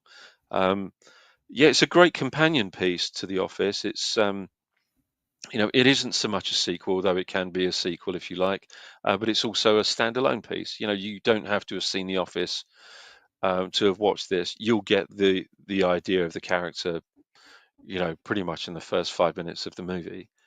Um, yeah, and it was a good choice, a really, really good choice to have made for this. I Yeah, I'm know pleased that I watched it. Enzo kind of recommended it, and he's not here. I mean, I'll talk to him later, see what's happening. But Yeah, yeah, once again, he's probably got caught in another stream. He gets let on that. He gets put on a lot. Who knows? He yeah, could be busy. Whatever. It's things might be busy in Texas. Who knows? Maybe he's helping his mum out. yeah, yeah, But hopefully we can do another stream, Enzo. Come on, talk to me, yeah, man. yeah, yeah. No, no, he's been missed. I mean, I always miss him when he's not on any of the streams. That Oh, damn, man. yeah, Yeah, he's great fun. I mean, I, I've never known anyone to make me laugh so frequently. I mean, he really that's does make fucking. me laugh a lot. Yeah, And he can anyone. make shitty reality shows interesting. He really can.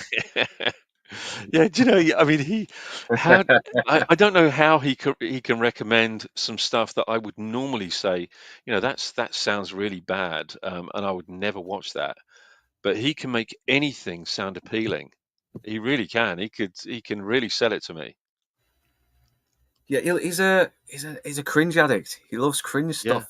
yeah, But it gives him material in a way. It's it does. Yeah, yeah, and and I love his flow. He's got a real good flow about him, and I know, man. I wish I had that kind of fucking flow with him. I yeah, I mean, really did, man. It's I, do you know, he's sometimes I such have a to sort of like stop a little bit and help yeah, sort of gather your get my thoughts a thoughts bit. out a little bit. Yeah, Yeah, but let my thoughts form.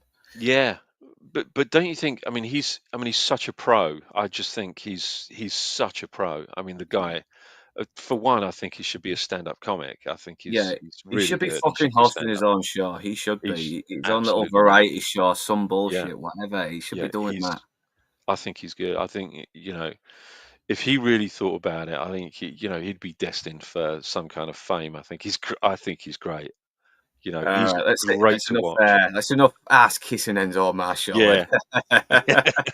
I don't know yet. I mean, we've got Miami Vice coming next Saturday, though, Nix, and I think we've got Red Dwarf next month anyway for top 5 episodes of that, and obviously you're on there inside man for Miami Vice next Saturday.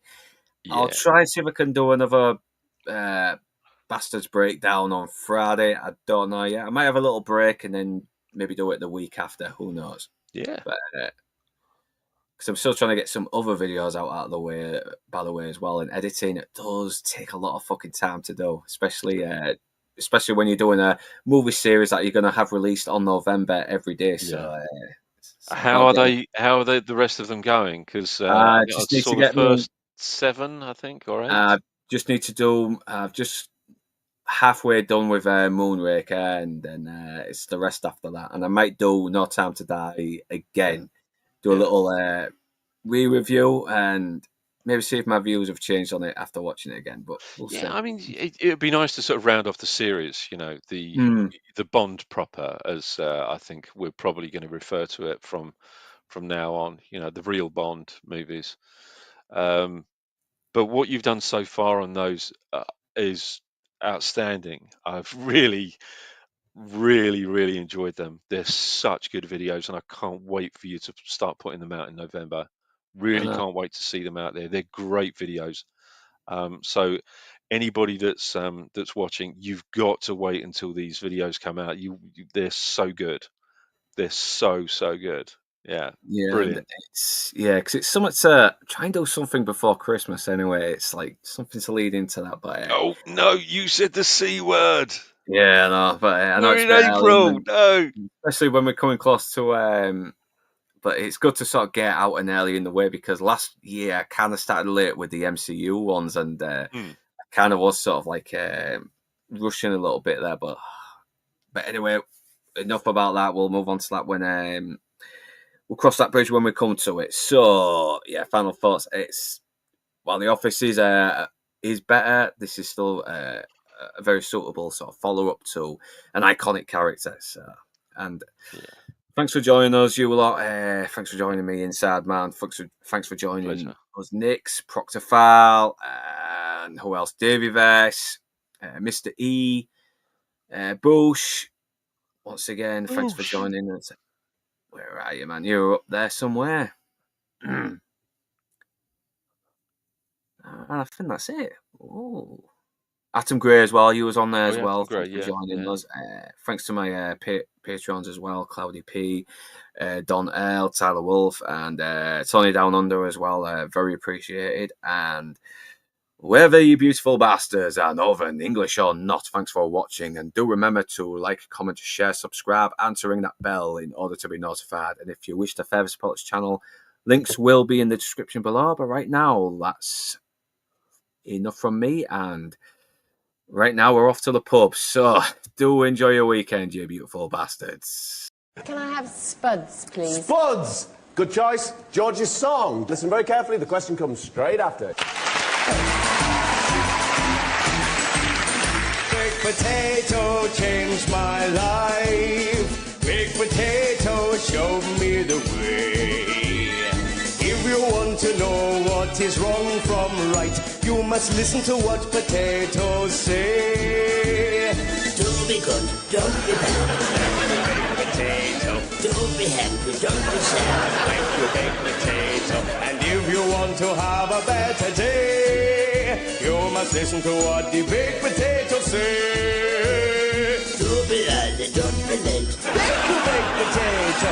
Always eat what's on your plate. Thank you, baked potato. And if you want to have a better day, you must listen to what the baked potatoes say. B-A-K